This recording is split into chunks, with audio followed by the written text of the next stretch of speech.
All right, welcome everybody. Contrarian Daily Podcast. I'm with my man Chris Jong. Hello. My name is Jake Julius, and today we're going to be breaking down a few things. Great reset because we've had a mind-bogglingly good video by JP. What's his last name? JP Sears. JP Yeah, Sears. good guy. He's a hilarious comedian who does a lot of stuff in terms of Great Reset and World Economic Forum, Klaus Schwab. And he did an amazing video today, which we'll leave the link in the bio for that one. But yeah, how did you find that one, Chris? You like it? Yeah, I thought it was fascinating. He did a great job of breaking down the Great Reset and in his trademark hilarious fashion. And I love his regular show, which is, I think it's We Lie to You News, which is amazing. So yeah, he comes in with like all the torn yeah, that's right. Yeah.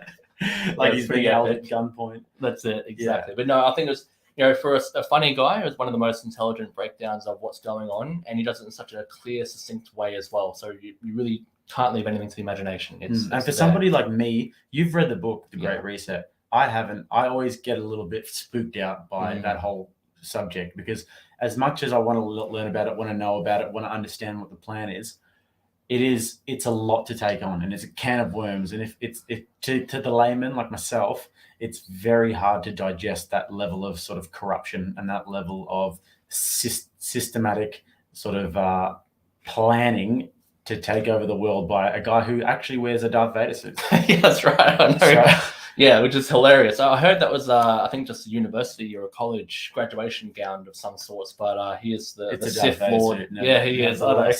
Evil fella. But I don't care where he wore it. Yeah, no, I'm with you though. Like it is absolutely terrifying what you read or what I read and what is there clear for everyone to see around the Great Reset. And if people knew what was coming, it's definitely a big shock to the system. Another thing that a few things that I found really confronting about it today, but the thing that I find most confronting is the fact that I'm like, okay, we're over here, we're in Australia, we're not really sort of susceptible to these bureaucrats in the World Economic Forum in Europe. They're doing their thing over there. We're doing our thing over here. But that's not the case because they've got a young leaders program, as JP mentioned today, that's basically a 5-year indoctrination camp.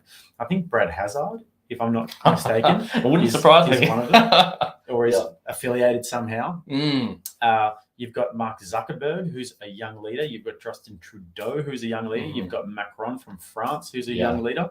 I mean, they're infiltrating the cabinets of superpowers around not superpowers but major countries around the world. Penetrated.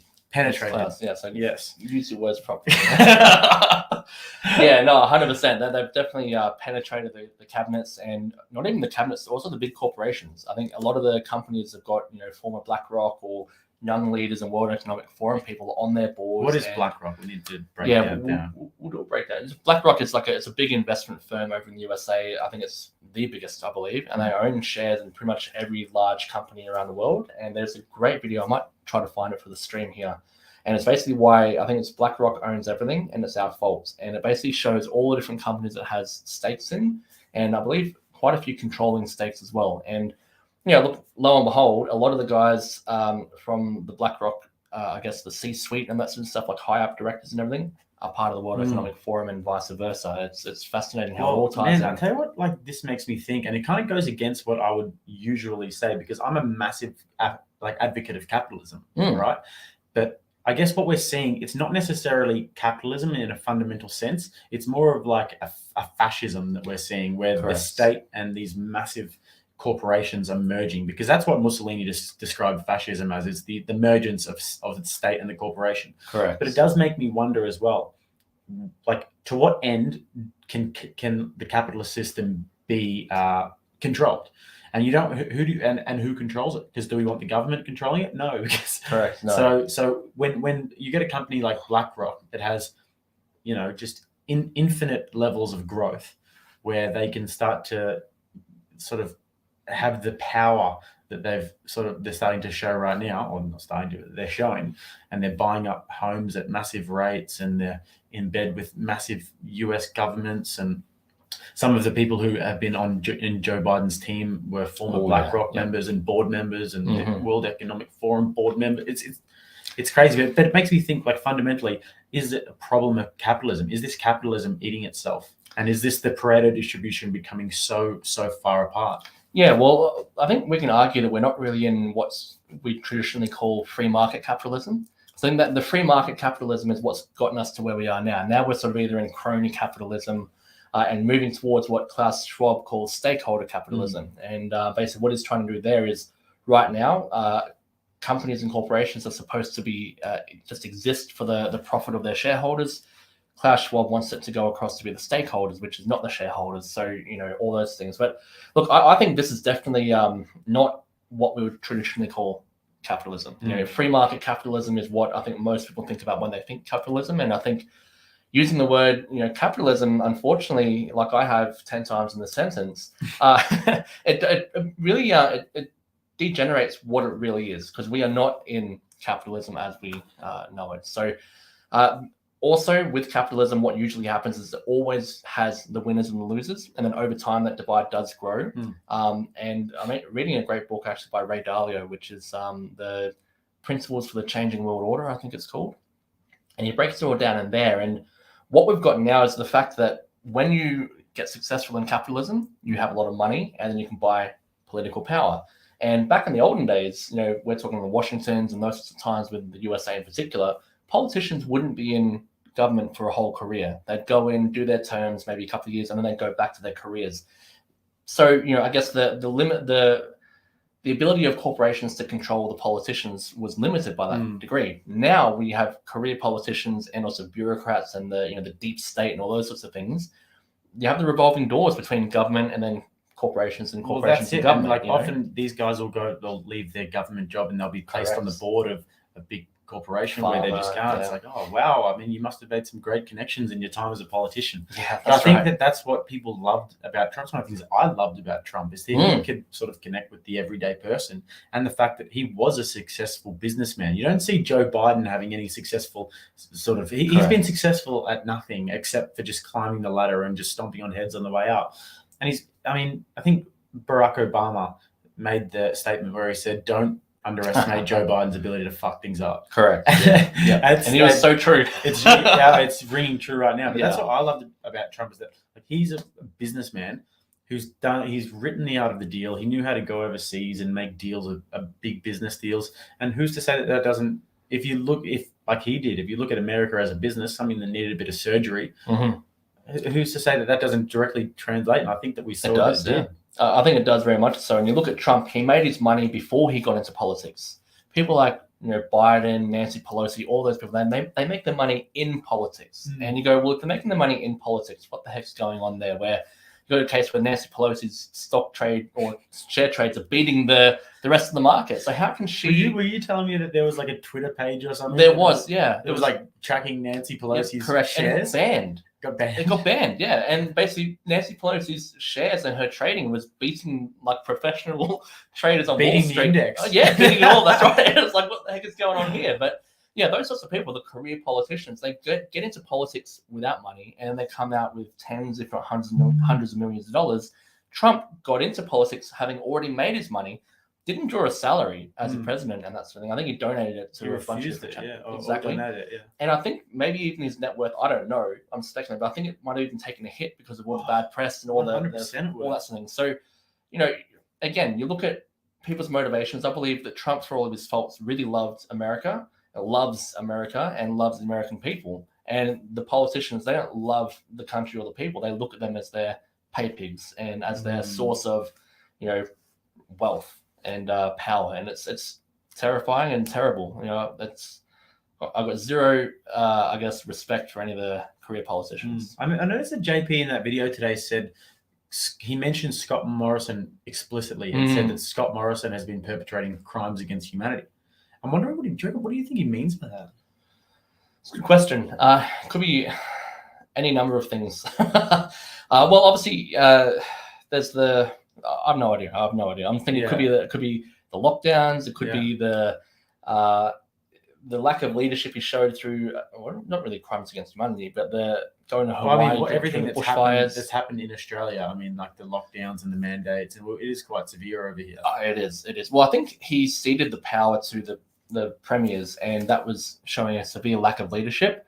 But I think we had Samir Banger on a few weeks ago, and he was saying that when the premiers are enforcing the lockdowns, it's much harder to legally challenge it because you've got to challenge it and win in all the different states. But if it's a federal lockdown and there's one victory legally there, it applies across all the countries. So he's probably being cowardly for a reason. But to be honest, I don't really follow too much about what Scott Morrison's doing. I think he's just a scummo, that's the thing. So yeah, I mean, another really interesting one was the fact that Mark Zuckerberg is a young leader, and then it's just like it just makes sense because the agenda is it's literally made at the very top. And if you think about it, Mark Zuckerberg, one of the most powerful people, not only in the world but to ever exist. Correct. Because the Meta is basically what controls our information. It controls what we can do, what we can say, what we can think, what we consume as well. So to think that Mark Zuckerberg is so ideologically aligned with somebody like Klaus Schwab and the Economic Forum to the point where he's a young leader of the Economic Forum. Correct. That is terrifying. It is. And also Google. And Google's a donor. Yeah. Well, Sergey Brin as well, the co-founder of Google, he's one of the young leaders there too. Great. And I know he's stepped aside from Google. I think he has a little bit of involvement in Alphabet, the parent company of Google, but he's a part of that whole thing as well. And so, you look at Google as a big controller of information as well. Facebook is a big controller of, socializing amongst each other and connecting with human beings. And then you've got Amazon. As far as I know, I don't think Jeff Bezos is part of the World Economic Forum Young Leaders Group. I'm not sure, but they're going to own the whole physical, delivery of products. And then between these big corporations, we're going to be left with virtually nothing for the average person, which again it's life has changed. Said, yeah, isn't it? You'll own nothing and be happy. By Correct. 2030. Correct. That's And the big plan. make no mistake, we are not going back to what we used to know because Klaus Schwab has made it abundantly clear. He's said that multiple times. And then even if things were to go back to the way they used to be, I think the mental, I know for myself, I wouldn't trust most people in Australia after this because of their compliance with lockdowns and stuff like that. So I think there's been such a big schism created that there's no way things can go back to the way they were. That is another thing that blew my mind about this video today. That's what Yuval Noah Harari was saying.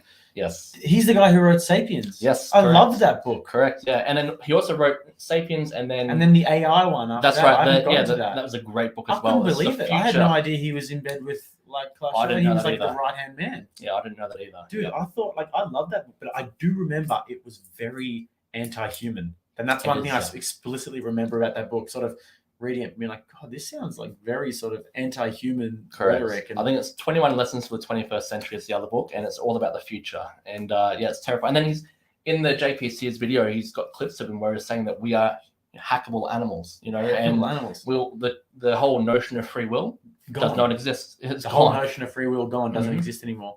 Correct. And then JP so rightly says, that is not their choice. That's our choice. Yeah, correct. Whether we choose to be sovereign, free-thinking individuals or whether we choose to, acquiesce to the metaverse. Correct. Well, even Yuval was talking about the fact that, even the choice of birth and everything, it doesn't belong to the gods anymore, beyond the clouds. It belongs to the humans now, and the technology in the cloud. And that's terrifying as well. Is that like what we were warned about in the Matrix? Is that like that? Is that what we were warned about? Honestly, is that the ultimate? We saw in the 20th century, right? And I've never really made this distinction, but we saw in the 20th century that the most atrocious things that we could possibly conceptualize were happening throughout the world in the 20th century because we were not subservient to God anymore. And Nietzsche prophesied the death of God in the late 19th century, where he said God is dead and we killed him and we'll never be able to, repay the damage. I can't remember the exact quote. I'm not going to butcher it again like I did with Stephen Shavira. Unforgivable. Yeah. Nietzsche prophesied that God is dead, and he prophesied that so many people would die in the 20th century. Correct. And that happened. But that's because we were not subservient to a God anymore. And by that, I mean higher power than human beings, because human beings are flawed and we're sinners and we're good and evil, and there's no perfect human being out there. But God, whether you believe in God or not, the image of God is perfect. It's a higher power. The image of God is all good and all benevolent. So if you're striving towards that all the time, you're always striving towards the good. But if you're subservient to something that's human, then you're always susceptible to evil. So we saw that to that extent in the 20th century.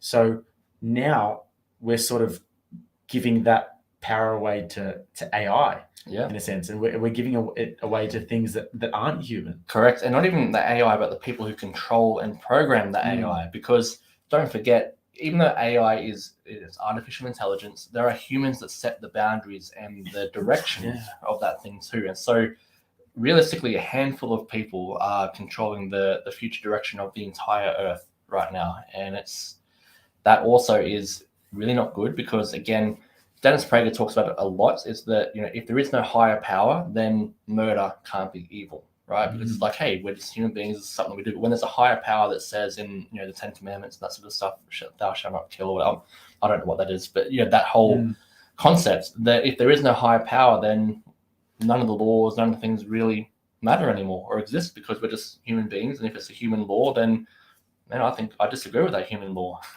So then sure, go ahead and murder and do all those other bits and pieces there as well. I guess it's like fundamentally like religion and the 10 Commandments and religious philosophies have been what have guided us, like in terms of our morality throughout history.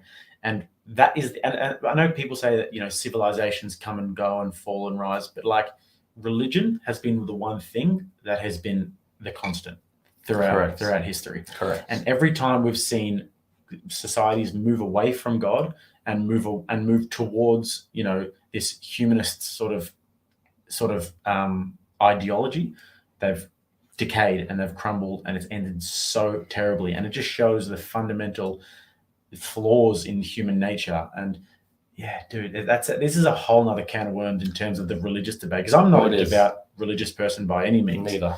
But I think that the more I look into it, and the more I research into it, and the more I talk to very intelligent people like Stephen Chavur about the metaphysical nature of good and evil, and the metaphysical nature of God, and the nature of reality, and the nature of human psychology, and these sorts of things, the more I think that we have no idea how deeply entrenched and how deeply rooted the religious values are within us. And I think Jordan Peterson, is someone who has basically made it his life's work to sort of wrap his head around this.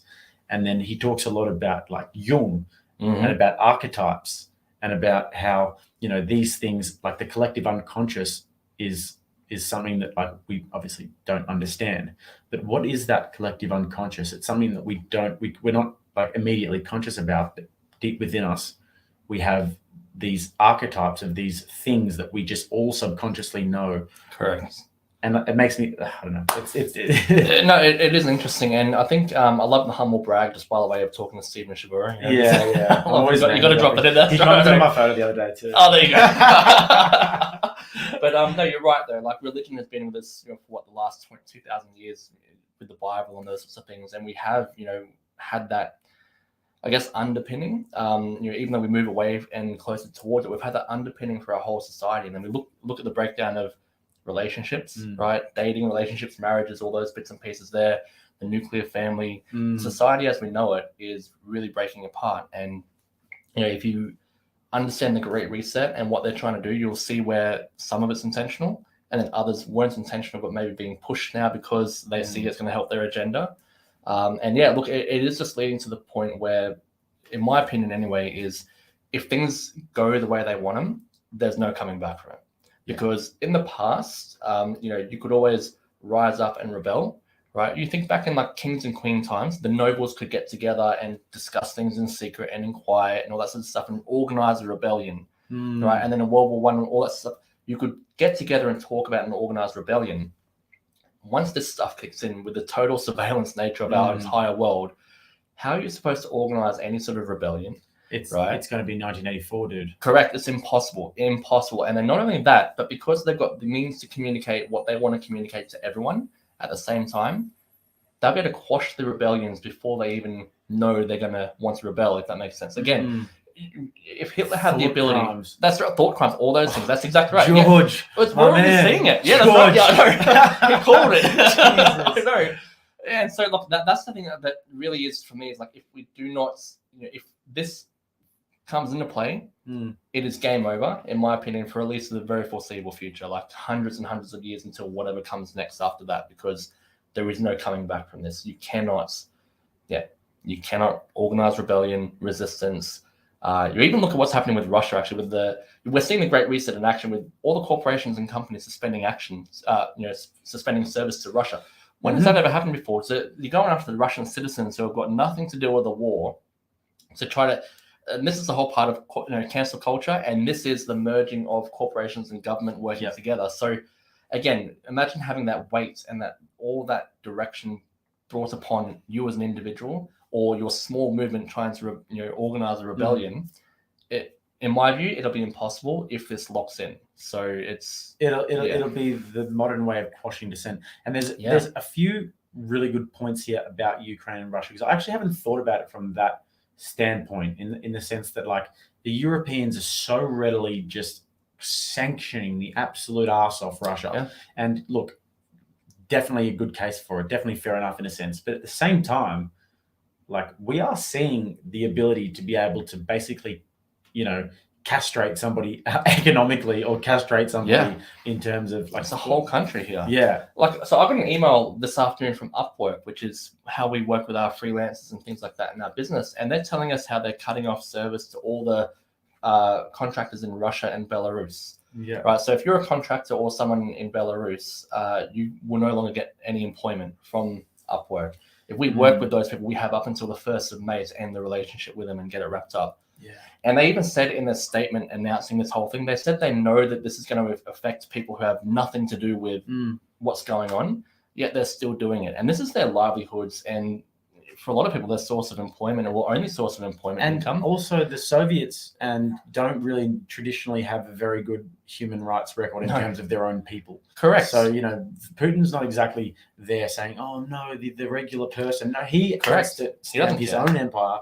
He's a czarist sort of dictator, and he's looking at guys like Peter the Great, who took Ukraine. He has this freaking statue of him in his office. I didn't know that. Yeah, he is. And like, I've been listening to a lot of David Starkey recently, who's a really interesting one. He's been coming on Great Britain News, and he talks a lot about how Putin.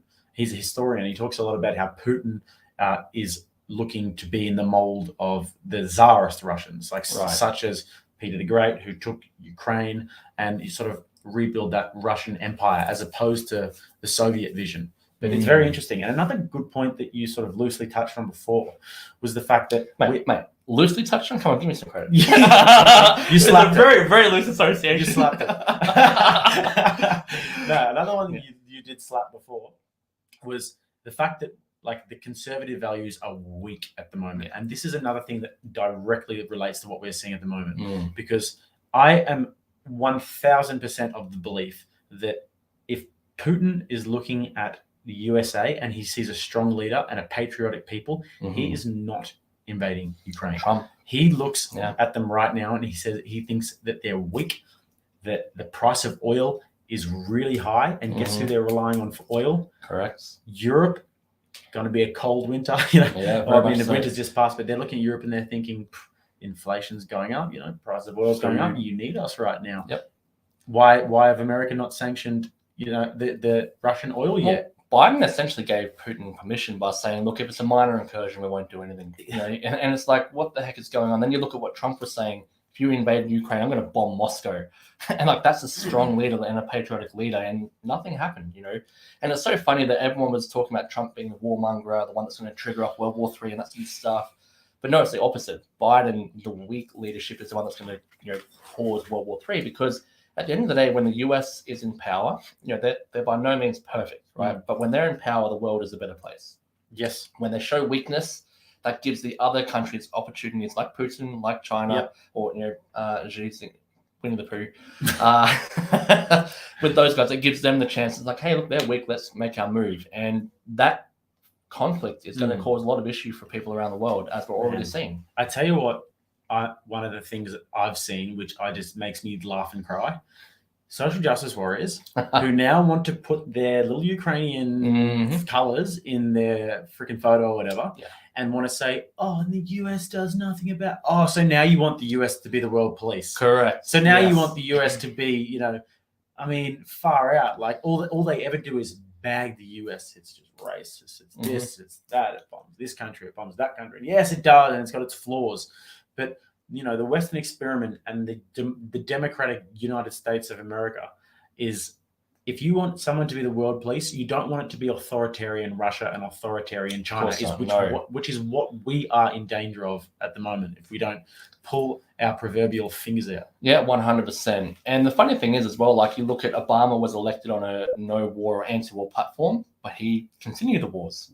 Trump was de-escalating the wars and getting out of it, which was, I don't think it was a great thing in some cases, like leaving the Kurds, to fight on that sort of stuff, but he was pulling back. And then now, with Biden in office, he's actually pushing more wars and conflict around the world as well. And again, like I say, they're all for it. The libs, the Democrats, the libs of TikTok and all that sort of stuff, they're all for it. Libs of TikTok don't know what they want. They don't know if they're Arthur or Martha, to be honest, because it's just like I can't believe the hypocrisy of the social justice warriors now. And it's like, what are they going to do now about the Green New Deal? Yeah, correct. Because now it's not about virtue signaling anymore. It's not about saying, oh, we're going to get rid of this oil pipeline. Oh, yeah, climate change. It's not about that anymore because now the Green New Deal and now these extreme measures to get rid of fossil fuels and to stop fracking and to go green has foreign policy, like effects on foreign policies. Yep, 100% implications.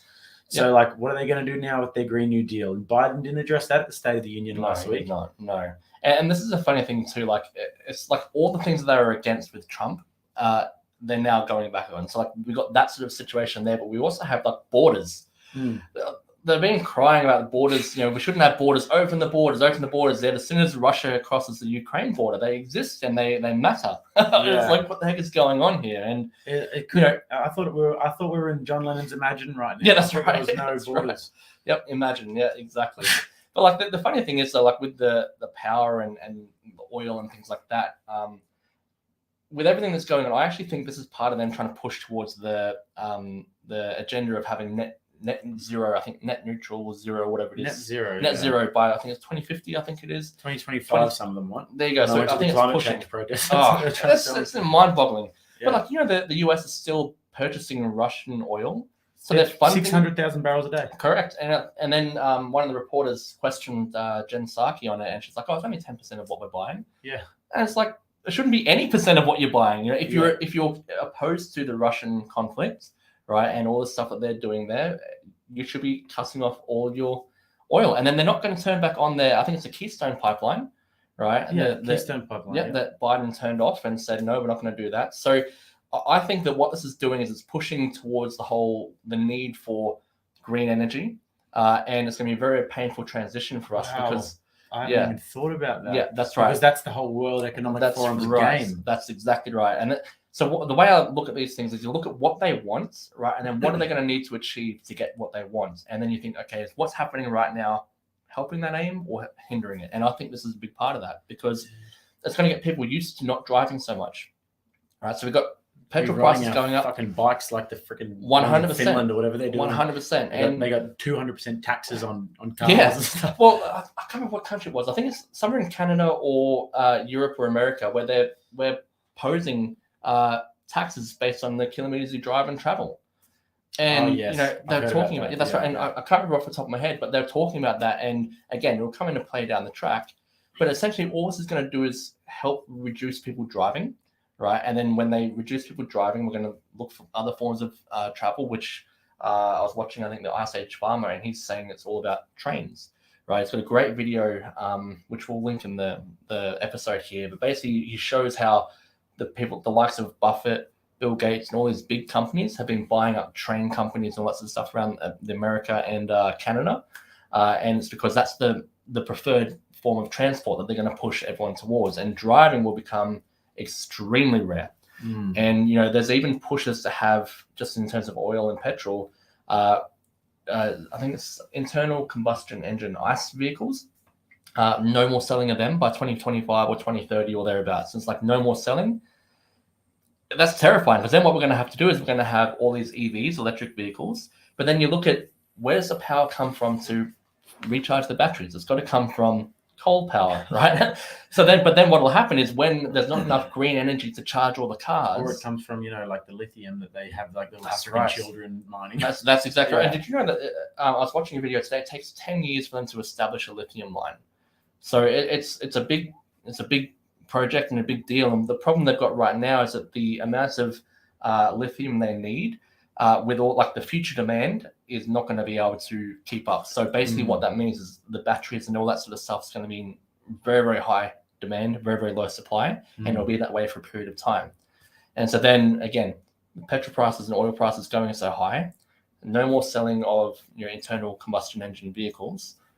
What are the modes of transport? It's going to be trains.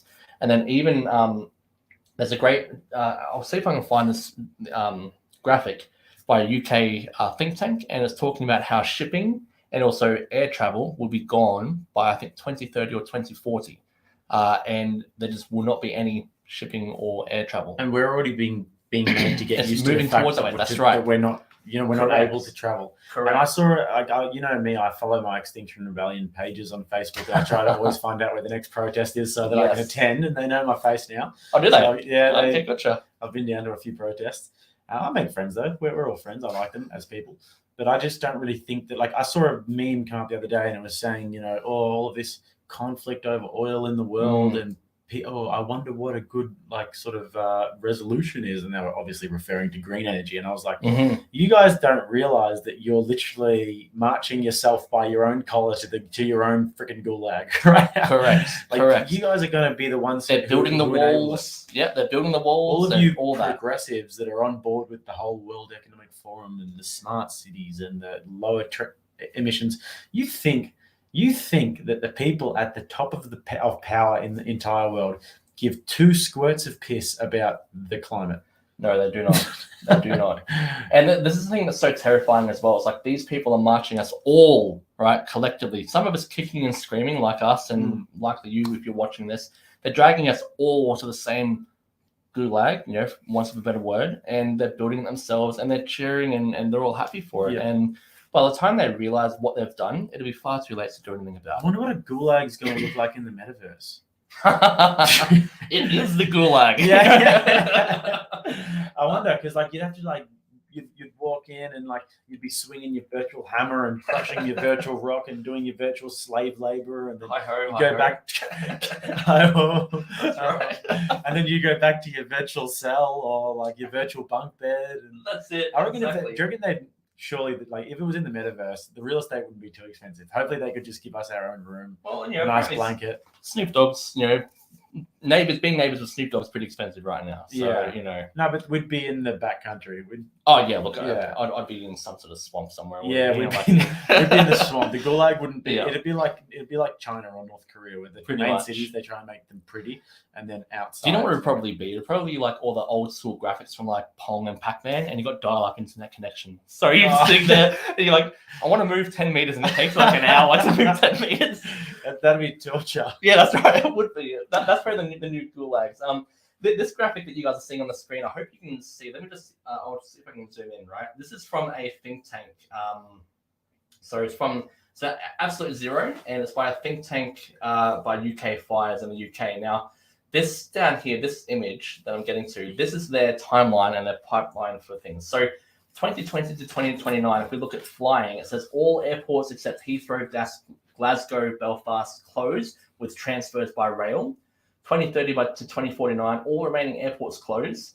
2050, absolute zero airports. Look at that graphic there. Holy shit. Then beyond 2050 is electric planes may fly with synthetic fuel once there are excess non-emitting electricity supplies. Now the fuel, again, there's more things we can get into, but it's made up of rubbish, right? Literally garbage and a bunch of other things. Now, who do you think is going to be flying in these electric planes? It's going to be the likes of the elites, right? I ain't getting a ticket, that's for sure. No way. And then you look at shipping. Same deal. There are currently no freight ships operating without emissions, so shipping must contract. 2020 to 2029. 2030 to 2049, all shipping declines to zero. And then zero shipping. And then beyond that, obviously some ships will operate. Then we go down, and this is a great graphic. Then we've got fossil fuels down here as well, right? Again, where'd you find this, sorry? This is a link from the Ice Age Farmer, one of the references he's got. So, and again, we'll get the links for this in the description below. But look at the food one here. It says, so 2020 to 2029, national consumption of beef and lamb drops by 50%, along with reduction in frozen ready meals and air freighted food imports. That's what they want for this next 10 years. Then it says beef and lamb phased out, along with all imports not transported by train, fertilizer. Don't tell fertilizer Andy use about the lamb. and the beef. Yeah, he'll flip his lid, He'll wouldn't he? I know exactly. But then in 2050, total energy required to cook or transport food reduced to 60%. And then beyond that, energy available for fertilizing, transporting, and cooking increases with zero emissions electricity. The key parts there is, again, eating crickets and things like that is on the agenda, and they want to greatly reduce meat, right, consumption. And again, this is just some of what they're looking at doing. You can look at like road vehicles. There's a whole bunch of other things here too. And this is reality, and this is real. This is not some conspiracy theorists and things like that. People have been talking about it for a long period of time, but I think by now you can see that this is happening right before our very eyes. Oh yeah, and it is absolutely conspiracy terrifying. theories are spoiler alerts. They are now. They are. I would not be surprised if the fucking elites are all lizards now. Yeah, correct. Yeah, lizards. They turn the frogs gay. Yeah, that's right. Exactly. Alex Jones was right. Dude, like how many times he's been right so many times. He has. Let me just go to that screen. Yeah, there we go. Let's remove that from it. There we go. That's back to us. Yeah. He has been right so many times. He has. Yeah, I think he's been right the majority of the time. He just hypes it up a little bit too much. He takes it to 100. He does. Yeah, he's very entertaining. Right? Yeah. He does. But yeah, the kernel of what he's saying is almost always right. And yeah, it is fascinating. And one thing I think that we should probably look at as well is this whole bringing it back to the Great Reset, and I think also the Russia-Ukraine situation. I think we can draw a lot of comparisons to what we're looking at and a bit of analogy, right? So for obviously years ago, the Russians invaded the eastern side of Ukraine, a little incursion, took a bit of land. But then for however many weeks or months prior to the invasion now, they were building up their forces around the Ukraine, saying they're just going to do training exercises. For us, with the Great Reset, what they're doing is they've put all the leaders in power. They've got the leaders they've penetrated all the different cabinets around the world and the major corporations and companies. That's the same as them encircling our country, right? They're telling us it's just for exercises and things like that. But then we have lockdowns and mandates and that sort of stuff imposed on us. And we need to look and prepare ourselves. Like, I think we need to prepare ourselves for the fact that they are going to, in the Russian sense, invade, right? So from the Great Reset perspective, they are going to pull the trigger and try to push these things forward. So we have to actually prepare. Like, we have to fight like hell and prepare. We can't just go around thinking that, we can leave it to our politicians and we can vote a few politicians in and it's all going to go away. No. They might delay it. Correct. If they get in, if we get it somehow, they might delay it. But they've committed so much to it over such a long period of time and resources. It's the trend. Right, so we need to prepare. So we need to look at it as though, hey, they've surrounded us, right? As a country, as individuals, they've got us surrounded, and they are going to invade, no matter what they're saying. So what should we do? We should be starting to stockpile our, resources. Whether it's financial resources, social resources, the people that we know, food, gold, alcohol, all that sort of stuff. They're ready just in case they do, which they will. And even if they don't, you've got those resources there that you can use in the future time as well. I honestly think that we are at such a turning point, right? We're at such a crossroads right now, to the point where the absolute bliss that I see on the horizon, if we do go down the right road, correct. I'm not even metaphorically saying that, but like the right road, not the left road. Yeah. The absolute, like the future could be so bright. I mean, we've got the rise of cryptocurrencies. We've got, the rise of technology that allows us to work from home and not have to be crammed in small little cities anymore. It could even do most of our work for us. We could, but I think people will always work, but that's a different story. They will, yeah. But we could disperse. We could, move into more regional locations.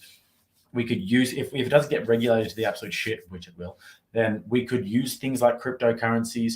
We could, have more land. We could be more self-sufficient. We could,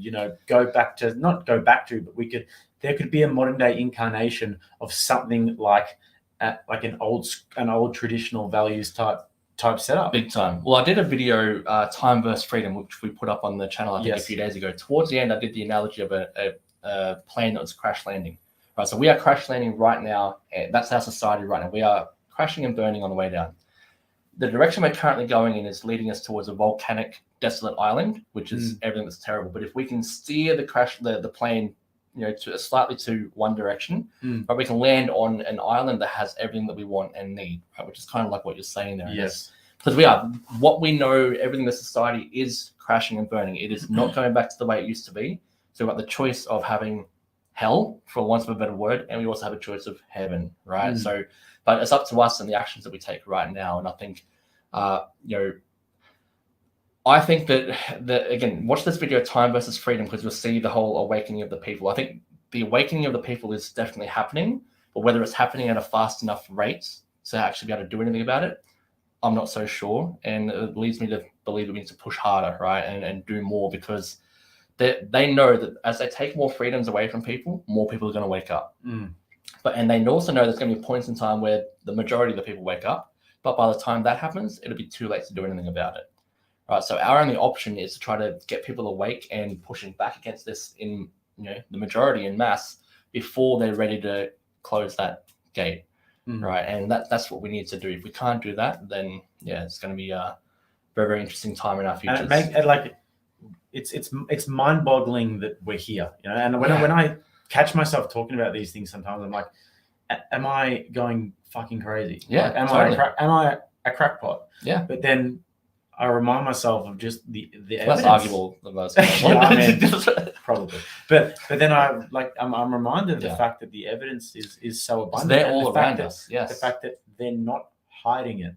No, it's all they're saying it in what their agenda is, and you say, oh yeah, well they're a bunch of deranged old men. No, they're not. That's the thing though. It's calculated. It's been happening over decades. They have people in positions of power all over the world, and this is not a conspiracy. I hate to say it, but it's not. You've got the presidents and the prime ministers of countries. You've got people who are, making the economic decisions of major countries. They're all saying build back better. They're all working in operational lockstep. And we know that the media is controlled by a handful of people. So the fact right now that I'm seeing that this whole outpouring of love for Ukraine and everything, me personally, I feel for the people of Ukraine, the people of Ukraine, who are, when I see their cities in Kharkiv now being the people of Russia, and the people, not the government. Yes, exactly. Yes, like the in Kharkiv, you've seen Putin has a lot more heavy-handed responses over the weekend. Yeah, it's terrible. I feel for those people, but at the same time, now even when you think about the whole green plan of the World Economic Forum, and how quickly they are to sanction Russia, and how quickly they are to sort of denigrate the reputation of oil in the world, if you could say, and also sanctioning and seeing basically seeing how that works, because the fact that we can just sort of just cut people off like that and cut a country off like that, what could they do to us? Correct. What could they could do anything they wanted to us. They could, but also look at what it's doing. It's driving them away from our civilized society and more driving them towards China and those sorts of things too. So it's kind of like between World War I and World War II, there was a Treaty of Versailles, which was quite a heavy-handed, punishment for Germany for creating so much chaos. But then that led them towards rebuilding a lot of resentment and all those bits and pieces. Do you think the average Russian individual over there, who probably gets limited information anyway from the government, who finds themselves cut off from all the different services? I think there's Coca-Cola, there's a whole bunch of different companies that are no longer selling products and services over there, like Nike, all that sort of stuff, right? Upwork. Do you think they're going to like us more or hate us more? Well, I think that they hate us for sure. And I think that I know that the media is all Russian state control over. Correct. Yep. So there's no sympathy for Ukraine in that media whatsoever. It's all very anti-Western. It's like, we need to do this. The West is pushing on our borders. They're pushing up to us. We need to do this. Vladimir Putin is a hero. And I think that there's a lot of patriotism in Russia. But obviously there has been revolts to the tune of thousands of people in the streets. There's been many people protesting in Moscow. Yeah. But whether they feel the effects of those sanctions and then look at their government like, hey, what's going on, or they just think the West is our enemy. Well, you don't know unless you're on the floor. You know one word that hasn't come up at all throughout this whole conversation, and it just hit me just then, and it's a word that everyone's been talking about for the last couple of years, and it's the beer illness, right? COVID. How effective has this been to effectively either kill COVID and get rid of it, and also distract us all from all the lockdowns and all the other bits and pieces that have been going on? I believe France just actually rolled back all their mandates. So they're just having like little clandestine meetings where they're just like, okay, yeah, that's right. It's like, hey, we've got the no one's looking. That's right, exactly. We can roll it back, and it's like, oh wow, look, guys, everything's back to normal again, And so, I love the guy who slapped Macron. Did you see that? Yes, I did. I know. Same thing if I could. I know. Never encourage violence, though. No. No, that's a good point. Hit him with a pie or something like that as well. Yeah, no, dude. But no, it is, and it has been such an effective distraction because you look at all of us. We've all been talking about the Ukraine and the situation over there and things like that. No one talks about, I guess, COVID-19, right? And who's going to be held accountable for that? Because my whole thing is like all these people were basically sort of comment come up there, which is why I popped it up there. Yeah. BS19 was the beginning of the end. Yeah, 100%. But it's like all these people, like all our leaders, put us under authoritarian measures, right? And there's a lot of mistakes and fuck ups and that sort of stuff. Especially look at the mayor of New York at the time who killed a lot of the elderly. De Blasio. None of them are going to be held accountable because they're always leading people to the next thing. Nikki makes a great point there. He does, yeah. COVID was the start of the end. Correct. And the beginning of the end in terms of this. Because correct. I mean, like that's the trigger they needed. That's the Trojan horse that they got behind the gates of Troy, Correct. And so then what's going to be what will we eventually see about this whole Russian-Ukraine invasion? Because again, I think that's the Trojan horse for the climate side of things in terms of oil and things like that and fossil fuels. Yeah, exactly. I mean, like it's becoming kind of like a war against oil. Yeah. In a sense, like, and then they're going to say, in order to, stave off the this is speculation, obviously. Of course, they're saying, of course. But they could easily now make the argument to say, in order to stave off the threat of Russia and the threat of Putin, we need to move away from oil. Correct. Well, that's even the cost of oil, right? So the USA has a large resource of oil available to them with a Nord Stream pipeline and fracking and all those other bits and pieces, right? Keystone. Keystone, not Nord Stream. Keystone pipeline. All that's available to them if they wanted to, but they're not opening that up and using it. Instead, I think they're using their oil reserves. Now, the reserves are usually used in wartime.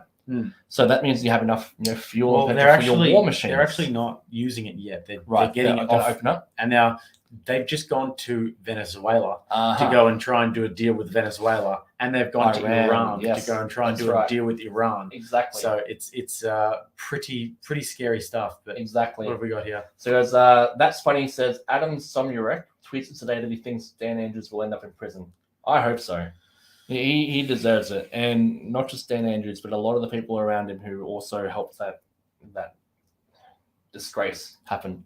I would love nothing more than to see those glasses behind bars. I'd love nothing more to just see that pitiful face behind bars. I mean, never have I seen someone in Australian history who's been more freaking deserving of just being reprimanded for what they've done and just having the absolute book thrown at them. Because Dan Andrews is like just the most disgraceful politician I've ever seen. Look, I really hope that's true. I really hope so. And again, I hope that these people are going to be held accountable, but my hopes aren't high. I'm not holding my breath just because they're masters of deception and distraction. They're magicians, right? They got you looking over here while they're doing their moves over here, right? And so it's always going to be something new.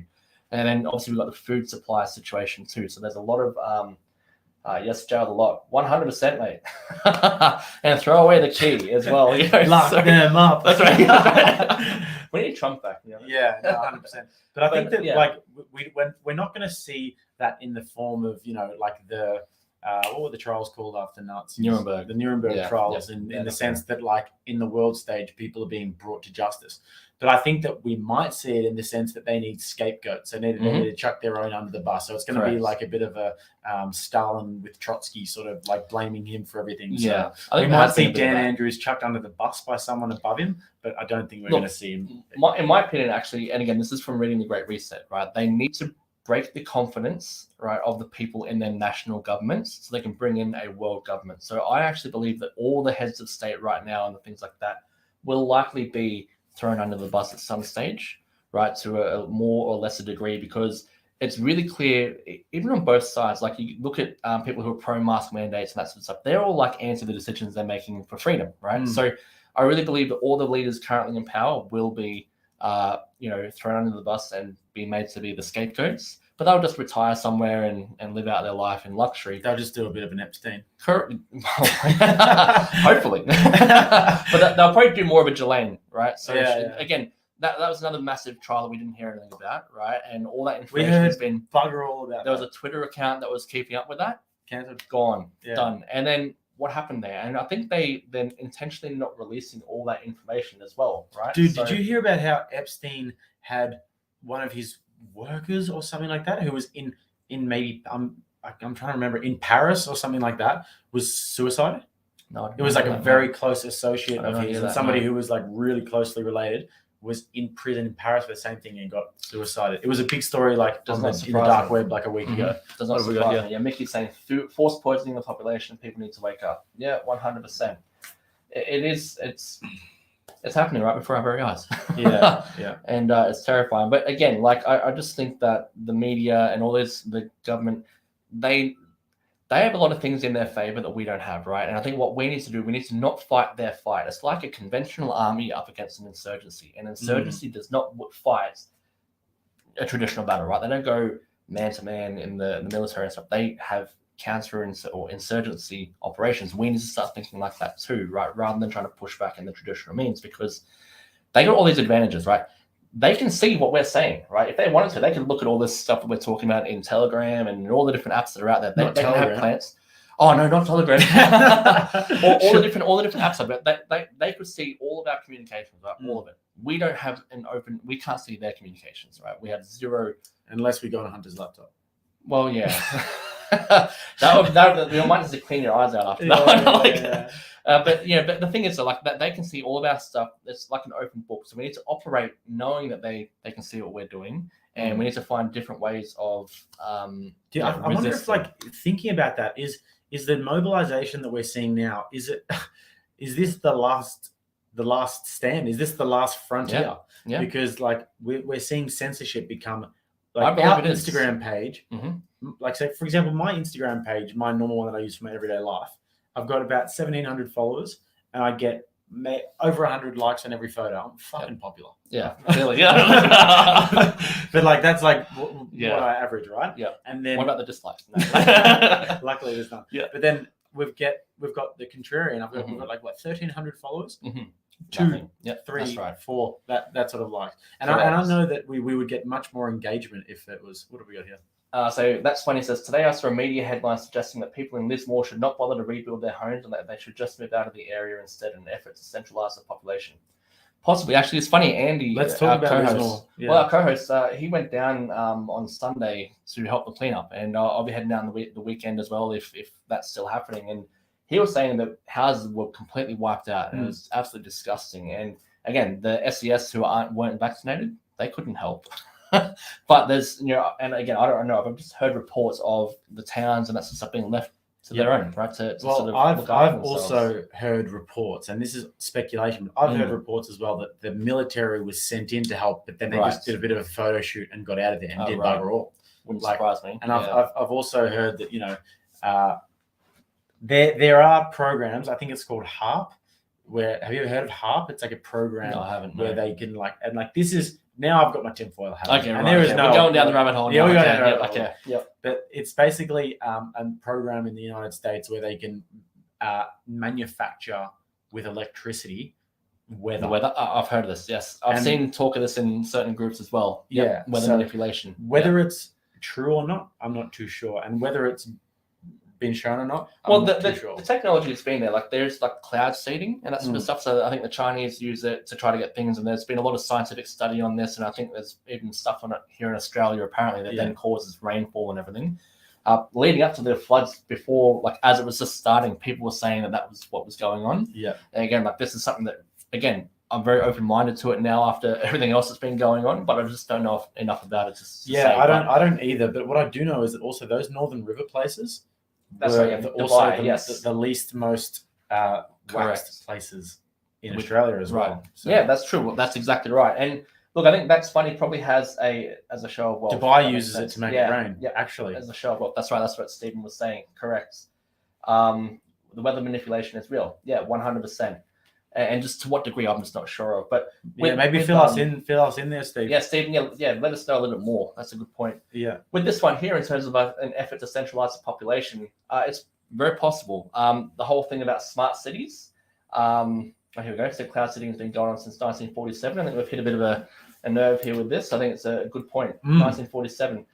Smart cities, though, I know in the USA they're really trying to push people to certain different areas, and again, centralize the population, because when populations are more centralized, they're easier to control, right? They want that to be in place because then they can do a lot more with it. Why do they have concentration camps? Because it's a lot easier to control a mass population with a much smaller population. So some great free labor as well. Correct. And we've got half is real. Chemtrails are used all the time here in Australia. Yep. Again, I've got a good friend up on the Sunshine Coast who he told me about that a while ago, and he'd sent me plenty of photos of the chemtrails and stuff like that as well. And again, I'm going to read something out that I heard, because this is what sort of got me thinking about it. And it's something that my friend sent me on Telegram. Basically, he was looking at the bomb, and there was a discussion going that there was this unnatural sort of swirling shaped thing that was being seen in the bomb. And then let me just get this up. Just while you're getting that, there was also a clip going around in the news. And basically, they were on the radar, it showed like cloud and weather and stuff like that. But then it went to the live footage and there was nothing there. And they're like, oh, that shouldn't be like that. Yeah. And it was just weird. So weather modification control by the CSIRO, the Division of Cloud Physics, and the Australian Rain Corporation and Technologies, who have caused this flooding rain with the recording of tonight radar, and they are still at it. They do this by transmitting and projecting a narrow beam of more than 1 billion volts into the ionosphere by a phased array from a 2.8 to 10 kilowatt radio transmitter called the Ionosphere Research Instrument, producing 3.6 megawatts of power, which boils the upper atmosphere and creates clouds out of thin air. It's possible these people in control have been bribed by the greed of New South Wales and the Queensland power companies to reduce home solar charging activities, or ordered and controlled by the governments themselves. These, quote, phased pulsed arrays, unquote, have caused the death of 6 Australians and masses of losses in property damage. Those responsible should be charged for their crimes against humanity. So this is an opinion of a guy who was like leaving a few comments and getting quite a bit of traction. And I think he has some sort of a background in this sort of thing. But it's basically gibberish to me. But I mean, at this stage, nothing would surprise me. And I think that, like the people are saying in the comments as well, weather modification is a real thing. Yeah, and then Darius was saying as well, all the flooded areas were the same areas hit by the bushfire. Coincidence, you think not? Yeah, exactly. Well, they hit them with the fires, they hit them with mandates, they hit them with, I mean, yeah. How much more evidence do we sort of need that there's sort of a systematic trampling of correct outer suburbs people, and they were the least most vaccinated in the country as well. Correct. And then 1952 in Devon, England, RAF conducted cloud seeding, causing 55 deaths. This is the thing that's so like. Prior to all this sort of stuff going on, I would have been like, this is just too far out there for me, honestly. But then you just look at conspiracy, quote unquote, conspiracy after conspiracy becoming true and facts coming out there. Again, I'm not surprised by this, and I'm very more inclined to believe it. I just haven't done my research on this, and I don't know too much about it. You know, there's been a lot of bad things happening behind the scenes for a very, very long period of time. And I think a lot of that's getting out there now with the help of the internet and all these other bits and pieces. So I don't think we're seeing like an upswing in negativity or negative actions by people. I just think it's being more exposed and the capacity and capability is getting better because of technology, because of social media and all those other bits and pieces there as well, you know? So, and the thing is though, like you don't expect it to happen in Australia though. That's the thing that's hardest to understand and hardest to realize, is that this is happening on our own shores. This is happening in a country that we think is the best and the freest in the entire world. And it's just, it's devastating to know. The whole thing about technology, right? The USA in World War II, a big reason why they were victorious and they came out a world leader after that is because of the separation of the oceans, right? Similar spot with us. We have the separation of the oceans. But now with the internet and all this other stuff, that separation is gone. So it's on our doorstep, it's on their doorstep, it's on everyone's doorsteps now because there's no geographical boundaries preventing those sorts of things from happening. Another thing that's going to be interesting to talk about that's coming up as well in terms of is the cybersecurity and all the different cyber attacks that have been going on. Now, last year they had Cyber Polygon. So with COVID-19, they had Event 201, I think it was called, I think a few months prior to COVID-19. And then obviously things rolled out the way they were planning in the event. Last year, I think it was, they held Cyber Polygon, which was basically all the nations of the world, including Russia, right? Including Russia, get together and wargame cyber attacks on things and how they're going to address things. And there's been a lot of cyber attacks happening all around the world that we're not hearing about right now. I think they're in the JPC's video. If not, they're in some other videos they weren't as well. in the JP's, but he was saying how I think it was the World Economic Forum was predicting that there's going to be a cyber exactly. And they had their exercises last year as well. And so just like they had their pre-COVID sort of. Yeah, that's exactly right. I know. They're really switched on. They are, and they can somehow predict what's going to happen and position themselves really, really well. It's amazing. Bill Gates and all those things. It's like such a smart guy. Yeah, that's right. I tell you what I found really sus. Yes. We'll get to this question in a second. But I found this sus at the time. That when this pandemic started to happen, first of all, that video of Bill Gates talking about viruses before COVID started like ravaging the internet. Like, oh my God, Bill Gates predicted it. Oh my God, wow, what a smart guy. And then we see there was a Netflix documentary that came out called Bill's Brain. Yes, and I was like, Inside Bill's Brain. Yep. Just like he's really starting to sort of take a front foot on this whole pandemic thing, and now there's like this like sort of propaganda. Well, he's also like the largest owner of farmland in the USA as well. Like over the last couple of years, has been buying up all the farmland, maybe because there's going to be food shortages and supplies coming down the track. It's all about the philanthropy. Yeah, he does sound like Darius is saying here, the biggest battle of our time is waking people up to this agenda. Everything else is irrelevant. I agree 100%. And I don't know, Darius, how long you've been on the stream, but we're talking earlier about time versus freedom and the fact that as they take more of our freedoms away, more and more people are going to wake up. But there's going to be the point in time where they're not going to care because it's going to be too late. We have to get people up, quicker. 100%. That is basically our fundamental purpose of doing what we're doing.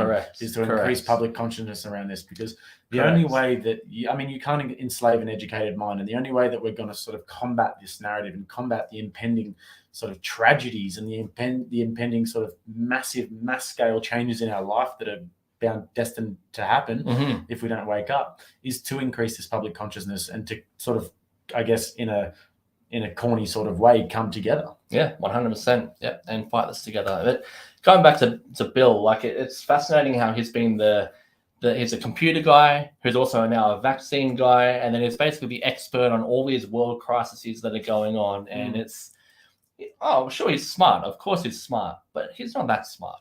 Like, there's no way that someone can have all this expert knowledge about vaccines and about food and then this and this and this and this, unless they're working to some sort of plan that they've planned out and they know what's coming with everything there. Now, one thing as well, just quickly on this, the foundations, this is where a lot of the funding for this evil shit is coming from.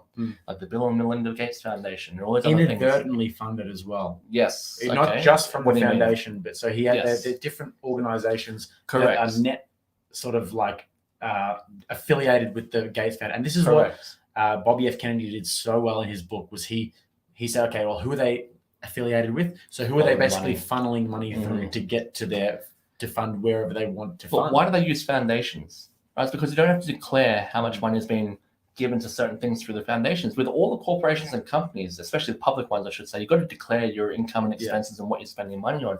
Foundations, you don't. Right? And so this I think Glenn Beck did a great segment on this about dark money and the funding of all the different political parties in the USA, and how, the super PACs, they get their donations from these governments because you don't have to declare who's making the donations, right? So it's all hidden and quiet. But if it's a public donation, they have to be declared. And so it's essentially legalized money laundering for the elites and for the powers to be, which is... to be honest, I'm just sick of you saying negative things about Bill Gates. That's right. He's clearly the philanthropic, exalted one of our time. Yeah, look, that is my mistake. We should treat him like his exalted self. The only reason is because he's building toilet seats for people. Didn't you know? I'm a Mac boy in Africa, right? So that's what it is. I just don't like Windows, mate. We've got a laptop here with a MacBook. Well, at least they don't create viruses and then sell you the remedy. Well, what the interesting thing is, though, so I think Apple stopped selling all their merchandise and things, all their products in Russia. Will they stop selling their products in China if they invade Taiwan, do you think? That's how she makes them. That's right, exactly. So how hypocritical is this? There's no way they will, but yeah. Correct. Well, here we go. We've got another comment here. I think Shane W. died from the V. They're trying very hard to hide it. Oh, he got his booster 2 days before. Correct. That's right. I heard that. Yep. I heard that. And then the other cricket player, someone want to remind me what his name is. The other one that died, I think he's in his 70s old. But he also, I'm pretty sure, I'm not sure, but I know that. I saw that. Yeah, I saw that. And without even knowing about the booster shot, I was like, I bet you that played a hand, you know? Yeah, well, I mean, how many times now do we have to see that, like, people are dying of heart-related diseases? Rod Marsh. There we go. Thank you, Stephen. Yes, Rod Marsh. That's correct. But yeah, I think he was like in his 70s or something like that. But I think he also had it just before. Yeah. So, I mean, how many examples do we need? 100. Now? Well, guys, go to, I think it's on Rumble. There's a series called Young Hearts, and there's a whole bunch of different videos. I think it goes up to like 11 or 12. And all it is it's full of athletes and sports people dying of heart attacks or having to retire from all this thing after having the shots, and they call it Young Hearts because Aguero for 100%. Barcelona. Yeah, 100%. And so we got and then CDC released 1,200 side effects from Pfizer. Yes, that's another big one as well. That no one, again, everyone's focused on the Ukraine right now and all this sort of stuff, and that's when they're releasing all these little bits and pieces here when no one's really paying attention. That's why the media cycle, when they have bad news, they release it on a Friday afternoon. Right. Whenever there's any bad news story, you just watch in the mainstream media. It's always on the Friday afternoon when no one's paying attention. They're just going towards the weekend. That's how they do it. Exactly what they're doing. We're seeing so much of it in terms of like the side effects, and then like people will say, "Oh, but you know, I went to my doctor and he said it wasn't anything to do." Well, of course they did because of the financial incentives and because they can have their medical license stripped away from them because people don't normally stand up and go against the grain. Correct. Not everyone's as brave as Peter McCullough. Not everyone's as brave as Dr. Robert Malone. Yep, 100%. And many others, you know, many others like Brett Epstein, Weinstein as well. Epstein and Heather. No, I know. Far out. That could be another episode. Yeah, that's right. Look, if I, end up hanging myself, I'm happy and I'm healthy. And I mean, we don't want to kill ourselves. That's right. We do not. What was that virus guy? McAfee or whatever it is? Yeah. He was also another guy that got, he did a video just within the month prior saying I'm happy, I'm not going to do this, and yet he did that, and he was very outspoken about this sort of stuff as well. You know, he was a guy who was like fully against taxes. Yeah, that's right. He was wanted by the US government. Yeah, which is fair enough. No, it is. I agree. Like especially when you look at what the tax money is going towards, and you just go, man, I cannot believe that we are funding. I don't want to be paying someone who's the freaking diversity and inclusion. That's right, exactly. Consultant at the government. I don't care about that. It's like how much of a bureaucracy has our government become? Like too much. How many unnecessary paychecks are we paying? Was it Mick Fuller, the New South Wales Police Commission? He was on like $500,000 a year. $500,000 a year, I believe it was his salary. Higher paid than the Prime Minister. And it's like, what the heck? That's one police minister of many from each state and everything. And I know people who used to work in government in the immigration department quite high up, and I've heard stories of how much their travel allowance was and the food allowance and all the other bits and pieces. The amount of waste that goes on down there, it's terrible, and then they're going to come on to us and say, look, you guys have to fund it. And at the same time, they're printing a lot of money through the Federal Reserve and all those bits and pieces, which is devaluing our money and our through inflation, right, which is a taxation of the poor. Quote unquote quite poor, those of us who are not the elites, let's just put it that way, right? Yeah. And we're supposed to fund it and do it with a smile on our face. And what was it? I think it was prior to either the Civil War or World War I or World War II. Employment taxes weren't a thing. Yeah, it's only after that they came in and they said, like, look, it's just a little temporary price to help us win the war. That's it. And then it was like smaller, and obviously when they're going to go away. So they said it was going to be a temporary measure just to help fight the war. And then it just gets bigger and bigger and bigger. And nowadays, if you said that, like, actually, you probably shouldn't, you definitely shouldn't be paying as much tax as you do. You probably shouldn't be paying any if you earn under a certain amount. 100%. We shouldn't, like. But what's going to be really funny as well? Like, read this book, The Great Reset. They're going to demonize the quote unquote rich. That's the doctors, that's the lawyers, and that's the people who trade shares, the homeowners and investors and things like that. Because in the book there, he talks about how there's a great inequality between those who are rich, not elite rich, but peasant rich, right, and those who weren't. So he was saying that when at the height of the pandemic, the quote unquote rich could not work, or they could work from home. But the poor, who had to be cleaners, be the truck drivers, the nurses, and all those people who had to show up and physically go to work, they were the ones who got us through the pandemic, and they're the ones. And how dare they get paid so much less than what these other guys get paid? So they're going to turn that whole thing to demonize those that have, right? Tax them more. They're going to use that, in my opinion anyway, to say, look, we need to justify taxes on those guys so we can pay all of our little people more, the ones who really got us through the pandemic. And then it's like, you own nothing and you are doing it for the party. That's right, exactly. You're doing it for the party. Exactly. But we've seen that. That's a common trend throughout history, isn't it? I mean, correct. What have we got here? Yeah, it's doctors and lawyers are not rich. Klaus Schwab and Bill Gates are rich. That's exactly right. Yeah. And this is the thing that even with like the Novak Djokovic stuff, the government, the thing that got me was when Scott Morrison was saying, look, we've all got to do our part. Everyone's the same. There's no one, we're not different. Yet the government and the politicians and all those people that they don't have to have the vaccine. It's not mandated for those guys. So, for anyone who's not in the elites, right?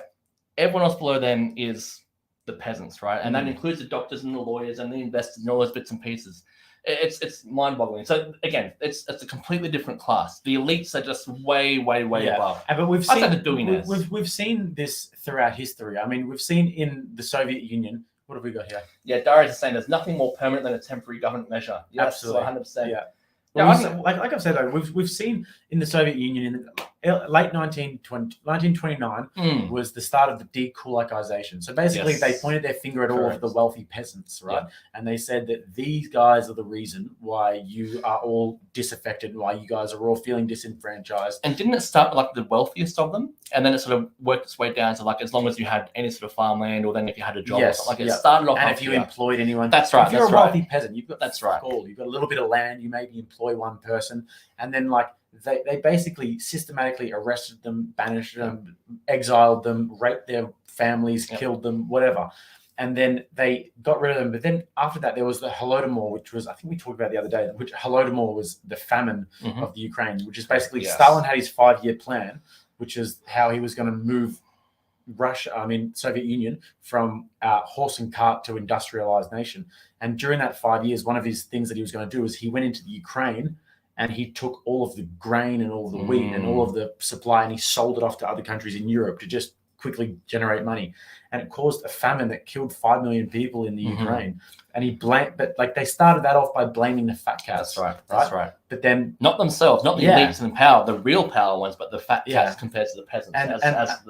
Who was saying? That's funny was saying exactly. Well. But like another great example of this, and this is something I've seen in person, was I went to Cambodia and I went to the killing fields in Cambodia, and Pol Pot and the Khmer Rouge, they blamed people who were, they said they acted in the means of social justice. That's actually one of the quotes of one of the guys when he was on trial.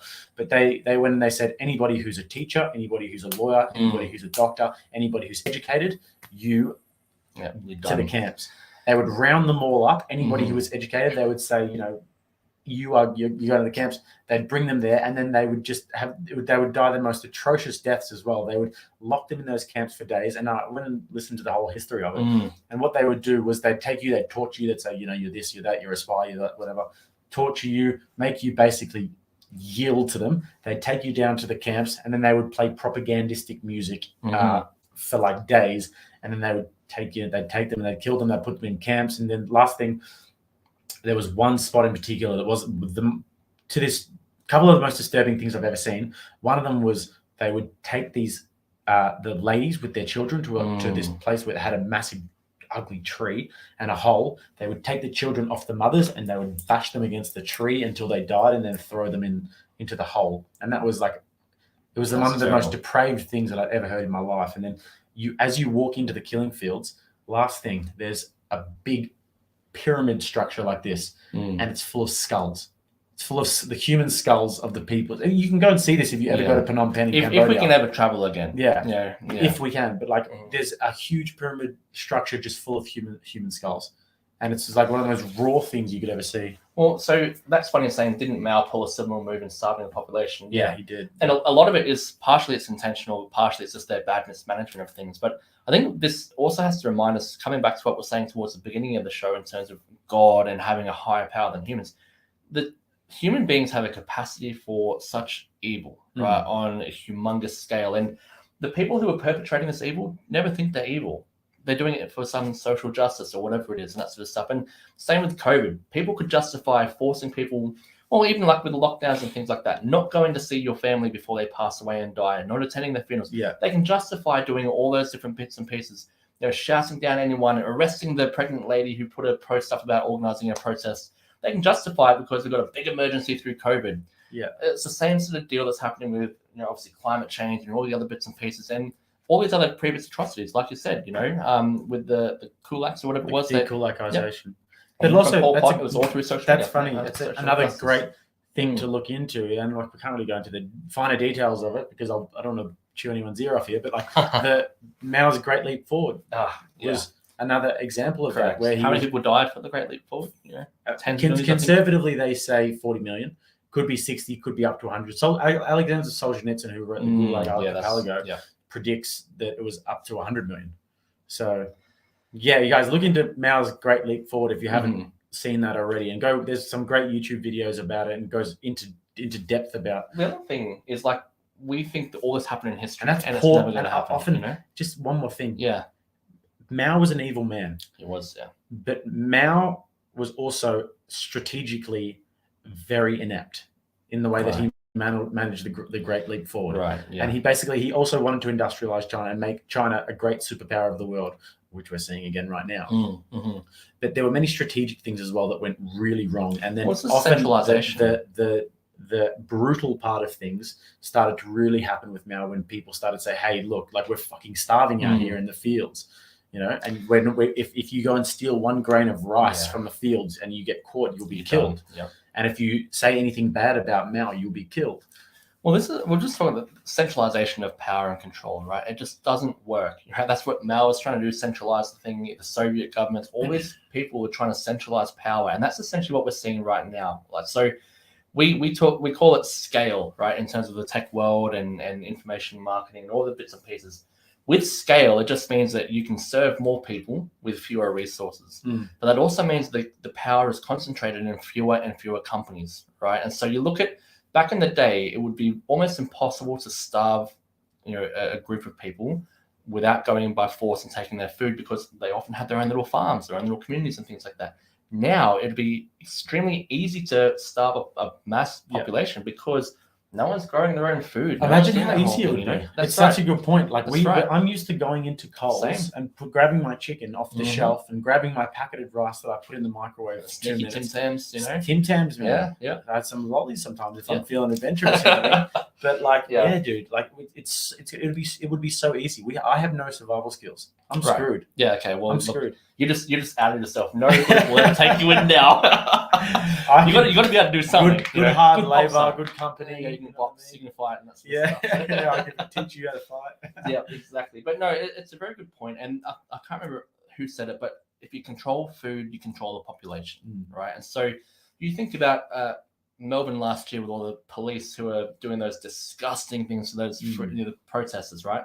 Their justification was, I need to put food on the table for my family, right? So again, if you control food, you control the population. And so for those of you who are watching this, make sure you go follow the Ice Age Farmer. He's got a lot of great, fascinating, topics all around food, right? But you look at wheat right now, right? The price of wheat soared. I think Ukraine and Russia account for, 30% of the world's population, 30% of the world's exports of wheat, right?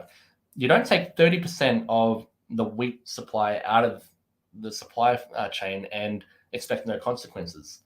And wheat's such a foundational grain. If we use this is what happened with the kulaks. Yeah, this is why they all starved to death because Stalin, first of all, killed all of their productive farmers. So then they didn't have any productive farmers. They just had a bunch of numpties running around. What about the Arab Spring? I think that was started because there's a wheat shortage. Was it? Yeah, I believe so. I didn't know it was because of a wheat shortage. I believe so. Yeah, I believe it is. And someone fact check me if you know out there.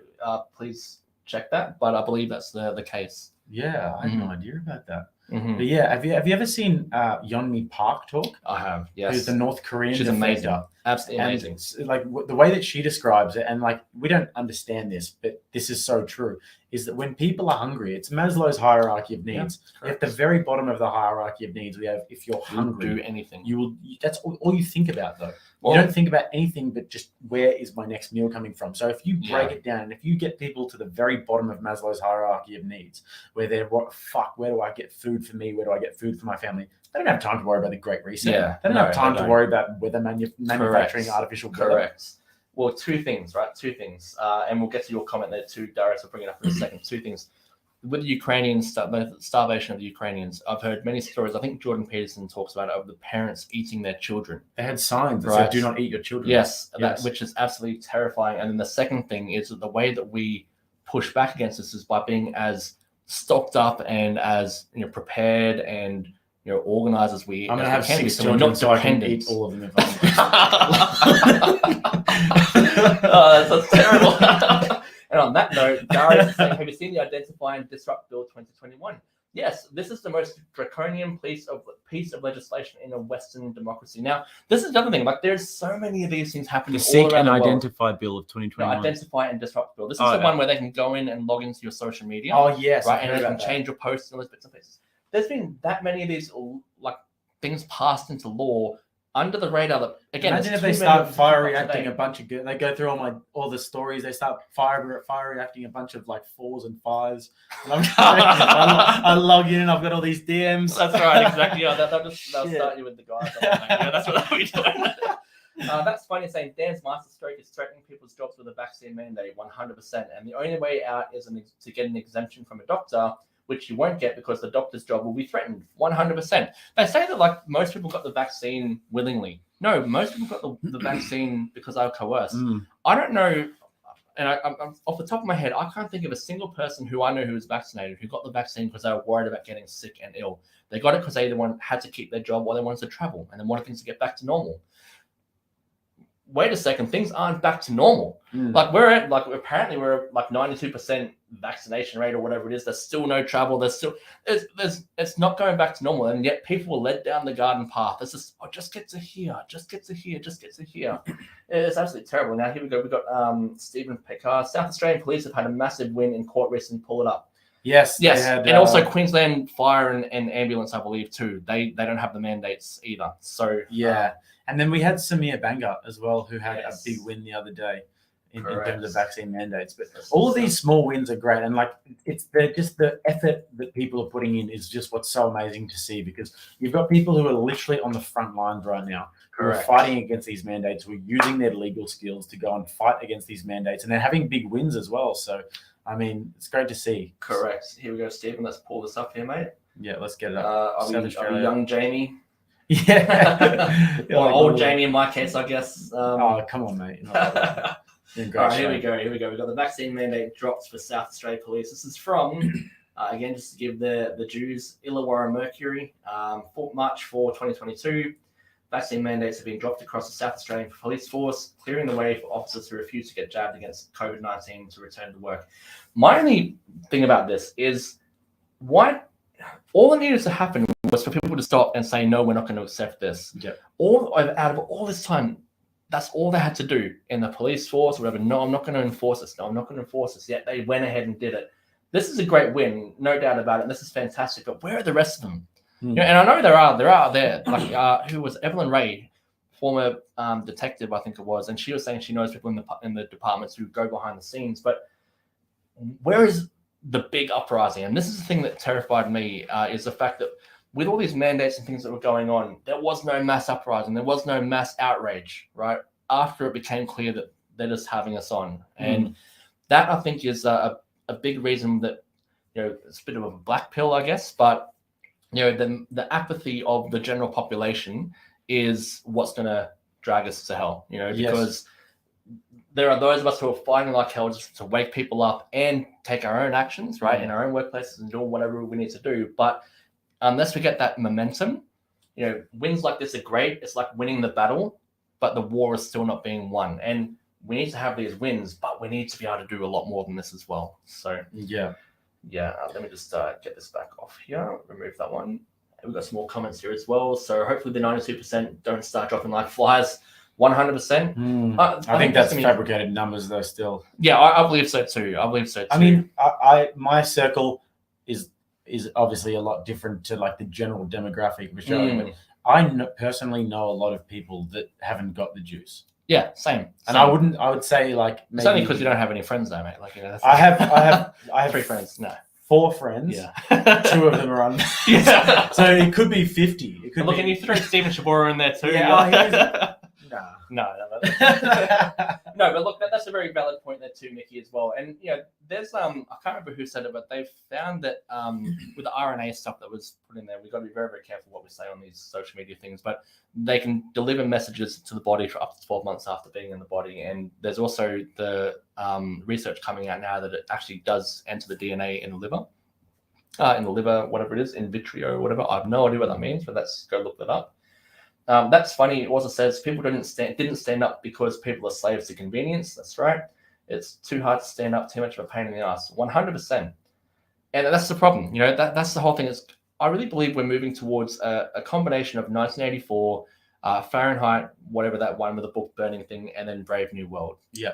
All right, because I think they've realized they don't need the gates and the gulags and all those other bits and pieces when they can keep us distracted and mindless, and you know, it's too convenient. Slaves to convenience is the perfect way to put it. It is. It's the perfect way to put it. And convenience is so abundant nowadays. It is. And we are. We've had it too easy. Yeah, we're absolutely slaves to it. And the moment that you rock the boat, people will do anything.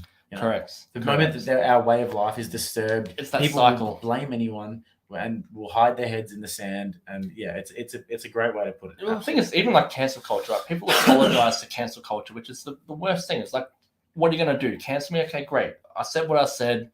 If you need to apologize, you apologize for it, but you can't do anything more than that. It's that cycle, though. It makes me think that we Australians are the perfect test case. Yeah. Because we don't, and Canada. Because every time I've traveled, one of the things that I've noticed overseas is that other people are so much more switched on. I remember I've gone overseas and I've met people from Iran and people from like places like, you know, Israel, and they need to be savvy with politics. They need to understand what's going on around them because they're in constant imminent crisis danger. There. Yeah, that's right. You look at Israel and they're literally bordered by countries who want to fucking destroy them. Correct. So like they need to be switched on with politics and what's going on in the world. So they're a lot more worldly people when you go over there, whereas Australians, like, we actually don't have that imminent danger. All we care about is people doing little, like, TikTok, little fucking guitar dances and shit like that. Correct. We've got another comment. One thing before we get to that comment, and I did time in the Army Reserves years ago, and I think the stat that was around back then was we had 1 soldier for every, I think, 9 kilometers or 11 kilometers of the Australian border. Like, if every, and we've had it too easy. We've had no real need to have to defend ourselves and stuff. So that's funny. Asks, what do you think will happen with Mickleham and Wellcamp? That's a very, very good question. They're obviously the concentration camps, quote unquote. They've been built. I think Wellcamp was that in Brisbane or Toowoomba, I think it is, for all the quarantine for the unvaccinated and all those bits and pieces. Well, wouldn't it be nice to see them used for people who were affected by the floods? Yeah. Take the gates down. Yeah, that's true. That's probably where they want it. They're probably just herding them in. Would you rather live in a flood-damaged property or Wellcamp? I think most people probably would rather live in the flood. I'd probably rather go out bush. Yeah, that's right. No, that's a very good question. Well, they were building those things, and they were continuing the building of these facilities, even when the pandemic was like winding down, and also the vaccination rates were getting higher and higher and higher. I think, and this is just my speculation and opinion, and thank you for the question. I think they're going to be used for political dissidents and all those other bits and pieces in the future, right? So whether it's, whatever pandemic comes next, or if you're, breaking the climate rules or whatever it is, or you're speaking out, I think that's where they're going to send people. Or maybe unvaxxed. Yeah, and unvaxxed as well, 100%. Yeah, that's what I think. If something can be demonized to the point where they can justify putting people and people were supporting it. Yeah, this is the crazy part. Like, because I was at protests here in the Gold Coast and Brisbane, and I went to a lot of them, right, while this whole thing was going on. And from time to time, you get people actively pushing the other way and yelling at us. And we're like, you guys are complete fuckheads because we're here fighting for your freedoms and our freedoms. Yet you're willingly going along with their whole thing. I actually did a video at the protest. Yes, I had to take the video down because I got too aggressive with them. So I went to the when there was that huge rally that was happening all around Australia, and we got the biggest numbers we'd ever gotten. I went down with my cameraman and I did a video where I first of all went to the protest against the anti-vaxxer fascist far right. I saw that. Yep. And there was like 40 of these dorks there. Yeah. And like basically they were like making their and saying that they're far right fascists. They don't want to wear a mask. So they want to endanger everybody. And so I went out to the middle of it, and they all knew me from other protests that I crashed in the past. Yeah. So they were like, as soon as I got there, like, no, we're not talking to you. We're not talking to you. I was like, oh, come on, like, just tell me. And then basically I went around to the front, and the cops started like pushing me back. And like, I was just there with my microphone. It's like Avi. He's always one that gets pushed back by the cops. And they were like pushing me away. When they're the ones being aggressive. I just want to ask a question here. Correct. And then I basically like went up and I was like, can anybody tell me? Because they wouldn't talk. I was like, can anybody here tell me what a fascist is? No. They know their ideas are bunk, and they know they have no idea what the fuck they're talking about. So that's why they were saying, oh, don't engage.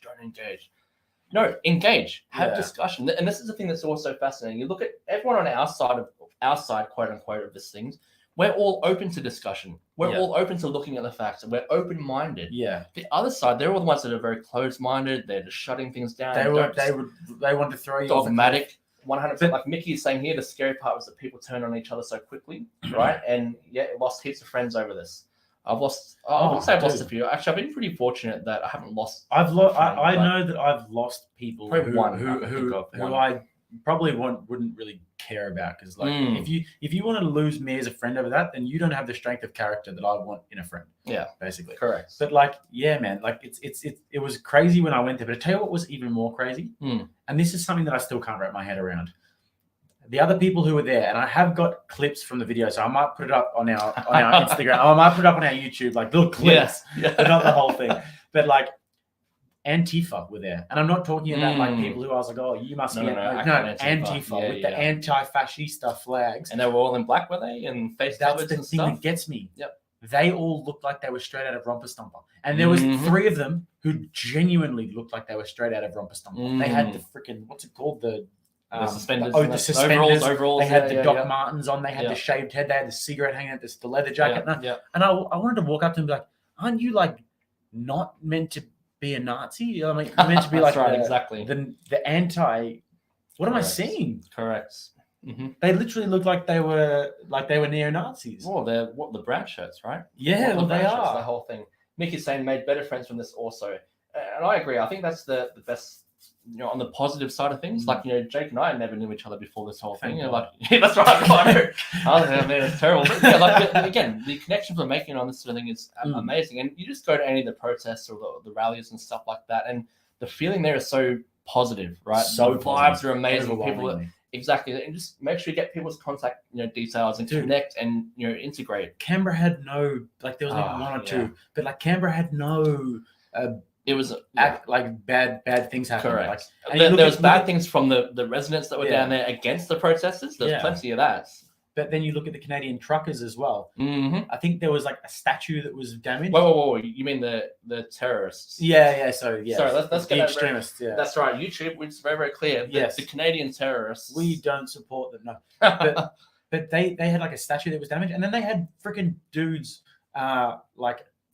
protecting the statue. But like what got me about that was like the level of sophistication of what a peaceful protest and like what a very well looks organized. Like. Yeah. That the fact that they had that at the forefront of their philosophy is so sophisticated, because that's out of the playbook of Gandhi. And that's exactly what I was going to get to as well. Like, so what I was saying about earlier, we can't have the same tactics, right? They have the monopoly on violence. We can never out-violence or out-aggress these guys, right? Be aggressive to them.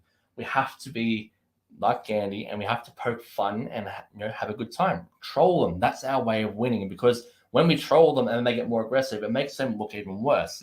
Like, for example, when they banned the petrol or whatever it was, they got everyone to get the petrol tanks that were empty, full of water, and they just couldn't. You can't beat that. And it's just good-natured, right? Good-natured, positive trolling. Peaceful. That's exactly right. Even like you think of that, the succulent Chinese meal, that famous guy, right? It's amazing, right? And what's he doing? He's just there trolling the police, and the harder they fight and the worse they look. Yeah. And that I really believe is the whole thing. He is trying to have a succulent Chinese meal. That's right, exactly. And, the guy, he was judo well, right? And he was ready to receive his limp penis. But, that went down in infamy or history. And but we do need to be positive, good-natured, and just troll the fuck out of them. That's But yeah, the way that's we win. the one thing out They were of the very freedom well movement. organized. That's why I honestly, and we've said this before, and I'm not being hyperbolic when I say that. Is that this is a cause that I would die for. Yeah, and I agree. It's a hill that I would die This on. is the hill. Yeah. And like I've seen throughout this movement, I've seen time and time and time and time again where I've seen the absolute benevolence of human character shine through. Mm-hmm. And when I've been to these protests and I've seen the attitude of people and I've seen the different demographics, people from all different walks of life, correct. all ages, all Families. backgrounds, and old, young, coming together. And it's like when they're making the speeches on the stage as well, they're saying no violence. We've got our security guards and the people, sort of around, and if we see any violence, we'll be out. We know that people are going to be here antagonizing. It's almost saying there's like 50,000 of you, but we know that if there's any antagonism, it's coming from the outside. Correct. And the other thing too is, even with mainstream media, the one thing that we do have to, we can't go against mainstream media and be rude to them and shout them out and that sort of stuff, in my opinion, because following from Gandhi's playbook, one of the key things that he had, you've got to maintain connection and engagement with the other side. Because if you lose that engagement and the connection with the other side, that makes it so much easier for them to dehumanize, us as a movement and that sort of stuff. And once we're being dehumanized, that's what the military does with the soldiers. They train their soldiers to dehumanize the enemy. That makes it so much easier for them to inflict damage and all sorts of chaos and destruction. And so we need to make sure we maintain that connection with the other side, as much as possible. And again,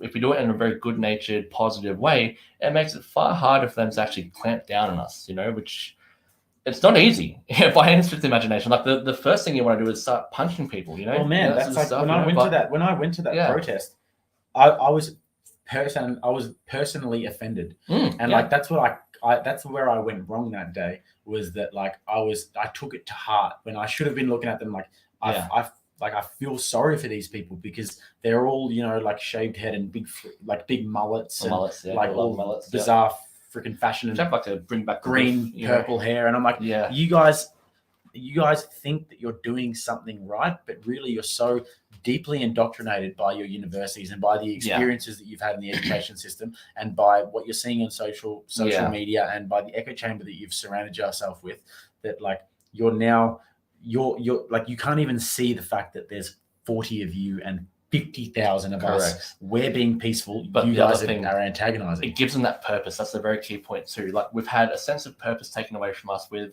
people not having children anymore, right? And families and all those bits and pieces. You don't strive for that. So your sense of purpose has been taken away. But then when someone presents a purpose towards you, you're going to go all in with that, even if it's one of these purposes of, man, the climate emergency or, the anti-fascists and stuff like that. They think they're doing something good and positive, and it's giving them that purpose in their life when actually, they're just extremely misinformed. And dude, like dangerous. But like you've just touched on something that is like, it cuts to the heart of this issue. You look at Black Lives Matter. You look at all of these, like when that George Floyd thing happened, those protesters, like the ones who were burning down, they didn't give a fuck about George Floyd. They didn't give a fuck about the cause. They probably wouldn't even know his name. Yeah, like they wouldn't. They didn't give a fuck about that. The only thing that they cared about was acting out their destructive, like things that they've got boiled up inside them. Because 100%. These were not. If you look at like the people that Carl Rittenhouse killed, for example. These are disenfranchised people. These are people who are at the very lower rungs of society. And then when there's a chance to burn down a city and then when there's a chance to cause chaos, that's what they did. And this is the bad part about things too. As time goes on and as they take away more of our freedoms and less bits and pieces, more and more people are going to get to the point where they're disenfranchised and they have nothing else to lose. And that's when things are going to get really chaotic, right, from all sides. Because you're right, they are the ones who are disenfranchised, they're bottom rung and that sort of stuff. As that rung keeps on dropping and as the rungs keep on falling out from underneath us, there's going to be more and more people stacking up from that position. And that will then make it easier for them to point the fingers at the haves, the doctors, the lawyers that we were talking about earlier. But I'm sorry to bring it back to this again. No, bring it back. But like this, the historical analysis is like, I heard a great saying the other day, and I think it's a really common one that I just caught on to, but it's history doesn't repeat itself, but it always rhymes. That's right. Yeah. And the kulaks and what we said before about the dekulakization of the Soviet Union, that is like the BLM thing that we saw is another manifestation of the fact that we've got disenfranchised people, and then we've got people who appeal to that. Yeah. They don't appeal to educated Correct. people. Correct. They don't appeal to people's sense. Lenin. Yeah, exactly right. Yeah. They appeal to, they say, hey, look, you see those guys over there? Correct. You see all that stuff that they've got? They didn't earn that. They stole it from you. Correct. They stole it from you, and we're going to go get it back. One thing, I'll bring this up as well, just to finish this point on before we get to this one, is where we are here, the people whose place we're in right now, they actually had John Howard, Prime Minister John Howard, or former Prime Minister John Howard, at one of their events, and he was saying that George Bush congratulated John Howard on having a strong middle class and growing the middle class, right? Because a strong middle class means stability, because there's no big divide of the haves and the have-nots. Yes. What we're having now is the middle class is disappearing. Oh, yeah. And there's very, very few of them that are going up to the rich, right? The majority of them are coming down to the poor. And then as that divide grows, that's when conflicts happen. It is history. Mickey says here, I always think, what would happen if the protesters riot like the BLM protests did? Well, the thing is, like, you look at, in the middle of COVID, the BLM protests happened here in Australia, and our cops knelt with them like they did in the USA. What did they do for the freedom protesters? Shot them with rubber bullets, maced them, and then pushed over old women and all that sort of stuff. Until they couldn't anymore. Correct. Until the numbers were too big that they had to step aside. Correct. And they had to acknowledge the peaceful nature of the protest. Correct. I think that the fundamental difference is the media, though. Yeah. The fact that the I think media would demonize it. Well, I think the media, I think, would support the BLM, right? Oh, the BLM? Yeah, that's what I said. No, but he's saying, that's right, yeah. I always think what would happen if the protesters riot like the BLM protest. So he's saying if the freedom protesters. Okay, yeah, well, that'd be the doom, like the doom. That'd be it. It'd be all over. Like that. All over. Can you imagine? Yeah. The narrative that the media crackdown and everything. Yeah. But that's 100%. the thing. They're waiting. That's why it makes me so proud to be a part of this movement. Correct. Is the fact that we knew that we had their number, and we didn't protest. No matter how much they antagonized as well. Yeah. Because it wasn't as though we're just protesting about this. They were prodding and pushing for violence and stuff. Yeah. Sorry, I misunderstood that. But like, there. Sorry, but yeah. We know what. And like, let me give you an example. January 6th. Yeah, 100%. That's the perfect example. They will never ever. What do they call it? They called it the insurrection. An insurrection of a whole bunch of people, Mimas as they called them over there, the old people who were ushered in, right, and that sort of stuff, and they're just walking around going, oh wow, this is amazing, and that's the insurrection. Yeah, with the BLM protest, they actually torched the security house of the White House, the security box of the White House. I mean, there's a lot. They torched federal buildings around the country. Burnt down the police precinct. Yeah, one of the places as well. And on the day of it, I can't remember what day it was, but they also did the same thing in Washington as well. Yeah, and they were outside of the. Yeah, they were. But the difference is they had police to stop them. Correct. And so and then you look at Ashley Babbitt as well, like the lady who unfortunately passed away during the quote unquote insurrection. Terrible, absolutely terrible. She was painted as a QAnon conspiracy. She was a veteran too. Yeah, and it's like so. I think the answer to that question, and like not the answer, but like my thoughts on that question is: imagine the January 6th riots of in the USA.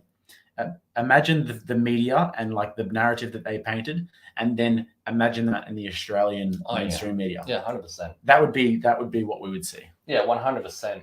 Darius is saying, where is the war on terror gone? It's almost as if ISIS didn't exist or they are in quarantine. Yeah, 100%. 100%. It's like COVID. COVID's gone. The war on terror is gone. The war on terror is still here, by the way. It's just shifted to the Patriots now. It's the American truck convoy. It's a Canadian truck convoy. No, I tell you what it is. It's those damn teachers going to freaking student boards. They're the new terrorists. The parents. The parents going the parents going. Yeah, that's right. Yeah, they're the terrorists. They're terrorists now. They're now the white supremacists. But no, the war on terror is what the media makes it. Yeah, the war on terror. I think like that now we collectively understand that the war in Iraq was a bad move. Yeah. Well, one thing actually, Trump smashed ISIS apparently through his administration too. So that was a big part of them why they're not around. But again, their offshoots and everything through the Taliban now in control of Afghanistan and all that sort of stuff.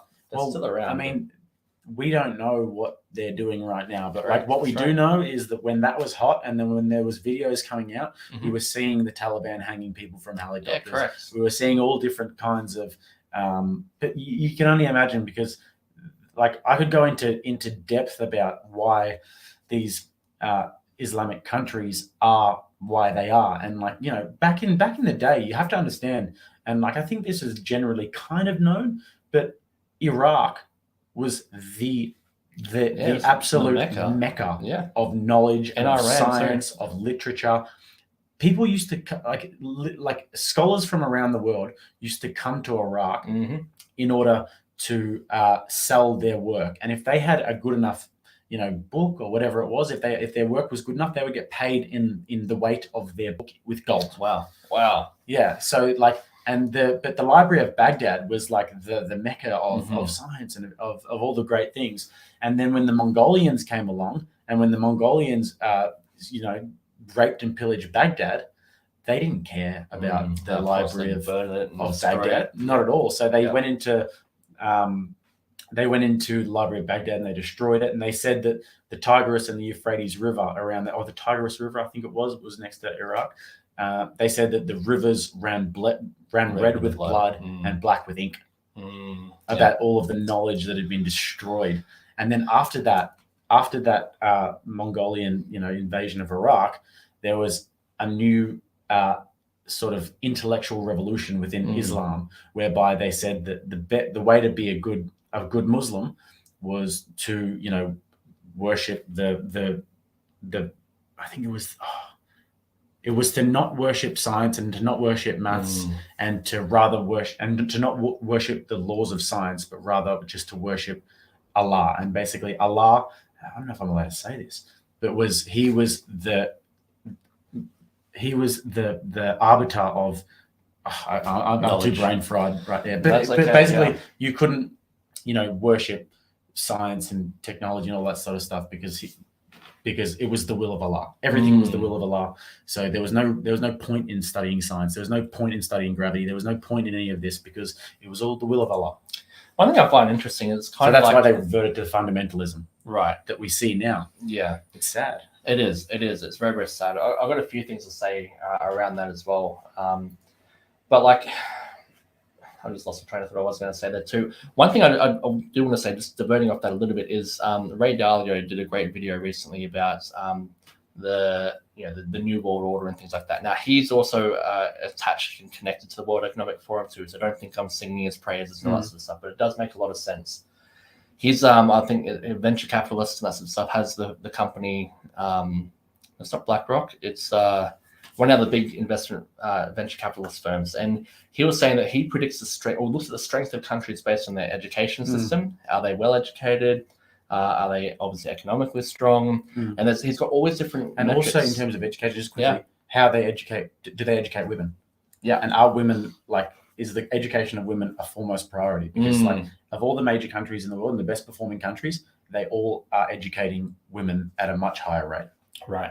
Because women are weapons, man. When you get them into the workforce, they are unbelievable. Yeah. Like they're some of the most competent people. They keep going. But that being said, I just do want to say it's a controversial opinion, but the wage gap doesn't exist. Doesn't exist. No, it's a myth. We all know that. 100%. That's for another day. Yeah, that's a whole podcast. Let's get another contrarian view in so there. What you're saying? That's right. That's right. But no, like basically the economic or the indicators for the countries and that sort of stuff of the West, all of them are weak, right? And so we are in the point in time where there's going to be a new world order, and that's again, if you look at the people who are trying to force this great reset on people, they don't think they're evil people, right? And they think that, hey, we're going to try to steer it in the best direction possible, right? Because again, when you look at it from the big picture view and that sort of stuff, they're like, the individuals, they can't matter, simply because they're just looking at it from too big a picture, and they're like, oh, sure, there's going to be people who lose, there's going to be people who win. So they're trying to, I guess, navigate the decline of the West in the best way possible in their view. I don't agree with it. I think it's wrong. And I think there's many other ways that they can do it that's a lot better. But I think it's neo-communism though. Yeah, because that's it's collectivism. Right. That's right. It's what we bring it back to free market capitalism. Yeah, that'll fix a lot of the problems. But like the value of the individual has been shown throughout the human experiment to be the most groundbreaking and the best thing in terms of liberty, in terms of life quality around the world. Correct. And in terms of basically on every metric, on every measure, human life has gotten better with the American experiment and with the Western experiment that has put the emphasis on the individual and not on the collective. Correct. And every time that the emphasis has been on the collective, quality of life has gone down terribly. So now they're saying, how can we have a modern collectivist sort of world where we what are they like? What are they trying to do? Like they're trying to have that collectivist thought, but in this futuristic sense, but it's still fundamentally collectivist, 100%, and they still fundamentally don't care about the value and the sovereignty of the individual. No, that's right, exactly. We're gonna find out. Another comment, Darius. You're referring to the Saudis who spread Wahhabism. Never heard of that word. Yeah. And were aided by the West, enabled them to dictate the narrative on Islam and spread their interpretation of Islam. Yeah. Wahhabism. Well, I also know, like I think it's World War One, that the Brits just drew a line through the middle of the country there to sort of set the boundaries. It's got nothing to do with the actual boundaries of what the country should have been. You know, they drew the Shiites and the others. But yeah, I've never heard of that. And that's something I'm not so sure about. But the Saudis. Yeah. But look, I think the other thing too, going back to this whole religion thing, I think religion as a thing is amazing. It does a lot of good. But then when the times of the Crusades and the negative things, the religion got co-opted by very bad people who said, go do these evil, terrible things in the name of religion. That's happening right now with science, right? Science is amazing. Right, and then those of us who are anti-vax or not even anti-vax, I'm using the labels, right? But who are against the mandates or whatever, we're like, oh, you're going against the science. The science has been co-opted by very very bad people to go do this in the name of. It's a brilliant point. Instead of in the name of God, right? Go crusade or whatever in the name of God. Gates. Now it's in the name of science. In the name of science. That's right, and that's very unfortunate, right? We're living through times when a great thing like religion, like science, has been co-opted by the lingo would have been the same. Like, can you imagine back in the day before, Martin Luther sort of pinned his thesis on the wall, on the door? Yeah, they would have said, "Trust God." Yeah, correct. Trust God. Like, what do you mean you're going against it? Like, well, I need this. We need this money, and it's for God. So what? You don't trust God? And people would be like, "This guy doesn't trust God." The priest said it. Yeah, the Catholic Church said it. You don't touch God. Well, that's like in the church, you could give money and that sort of stuff. Give it whatever. Do this sort of thing. The altar boys for God. Yeah. A lot of that sort of stuff. But that's the thing, right? It would have been 100% do it in the name of God. 100%. And now it's in the name of science. Correct. And if you don't acquiesce to that, then if you don't believe in the science, you're a non-believer. If you don't believe in the God or gods, you're a non-believer. You're shunned and that sort of stuff. That's exactly what's going on here. It's terrible. Conform. And now it's science rather than religion. Anyways, I think that's a good note to sort of just end it on and say, guys, just listen to the science, okay? And just trust the experts. Fauci, because Fauci is the science, right? Go and watch Bill's brain. He's a smart guy. He builds little toilets in Africa for people, and it's the philanthropy. He's all about the philanthropy. And the mosquitoes as well. Mosquitoes. Lots of giving with the mosquitoes. He's a great guy. I think he's aging well. He's getting better looking as he gets older as well. And his voice is kind of like, doesn't creep me out at all. A bit like Kermit the Frog. He actually listened to Bill Gates before I go to sleep at night. Yeah. Okay, right. And nightmares? No, wet dreams. Well, look, fair enough. To each their own. Well, look, this has been great. Like, we've been talking for however long it's been now. Just to let you guys know, we've got too. Thank you very much for the comments, guys. I've got Bree Berry coming on tomorrow. So we're at 1:30 p.m. tomorrow. I'm going to be doing a live. Check it out later. It'll be on all platforms if you guys can't catch the live.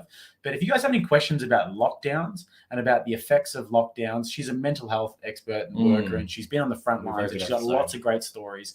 So 1:30 tomorrow, we're going to be doing that live stream. If you guys have any questions, start banking them up. Please let your friends know about this. Share this stream around. If you've got a Facebook, if you've got an Instagram, subscribe to us on YouTube. We're going to be doing these live streams really regularly. Yeah, and you can guarantee videos. Well, we're shadow banned on Instagram. Big Tech doesn't like us. Instagram, we've actually been shunned from the Cool Kids Club. So it's not a very good. Who wants to be part of that Cool Kids? No, I don't. I prefer Rumble. Yeah, that's right. Yeah, same. So guys, subscribe to us, and if you want to make sure that you can catch our content, head over to Rumble, Contrarian Daily, and join us on there, because we're not going to get taken down from there. And watch the space as well. Within the next couple of days, we're going to have the website finalized. You better give us your email address to stay aware of things, because if things do go wrong, like even if you subscribe and you push the notification bell, you don't always get notified, but through email, we'll be notifying everyone of all these things. And not just that, but we're giving people actionable things to do, because we've been talking a lot about what's going on, but it's like, what do we do, right? As individuals, as small communities, as groups, we'll be sharing a lot of that sort of stuff as well through the email list as well. So keep your eye on the space. So. 100%.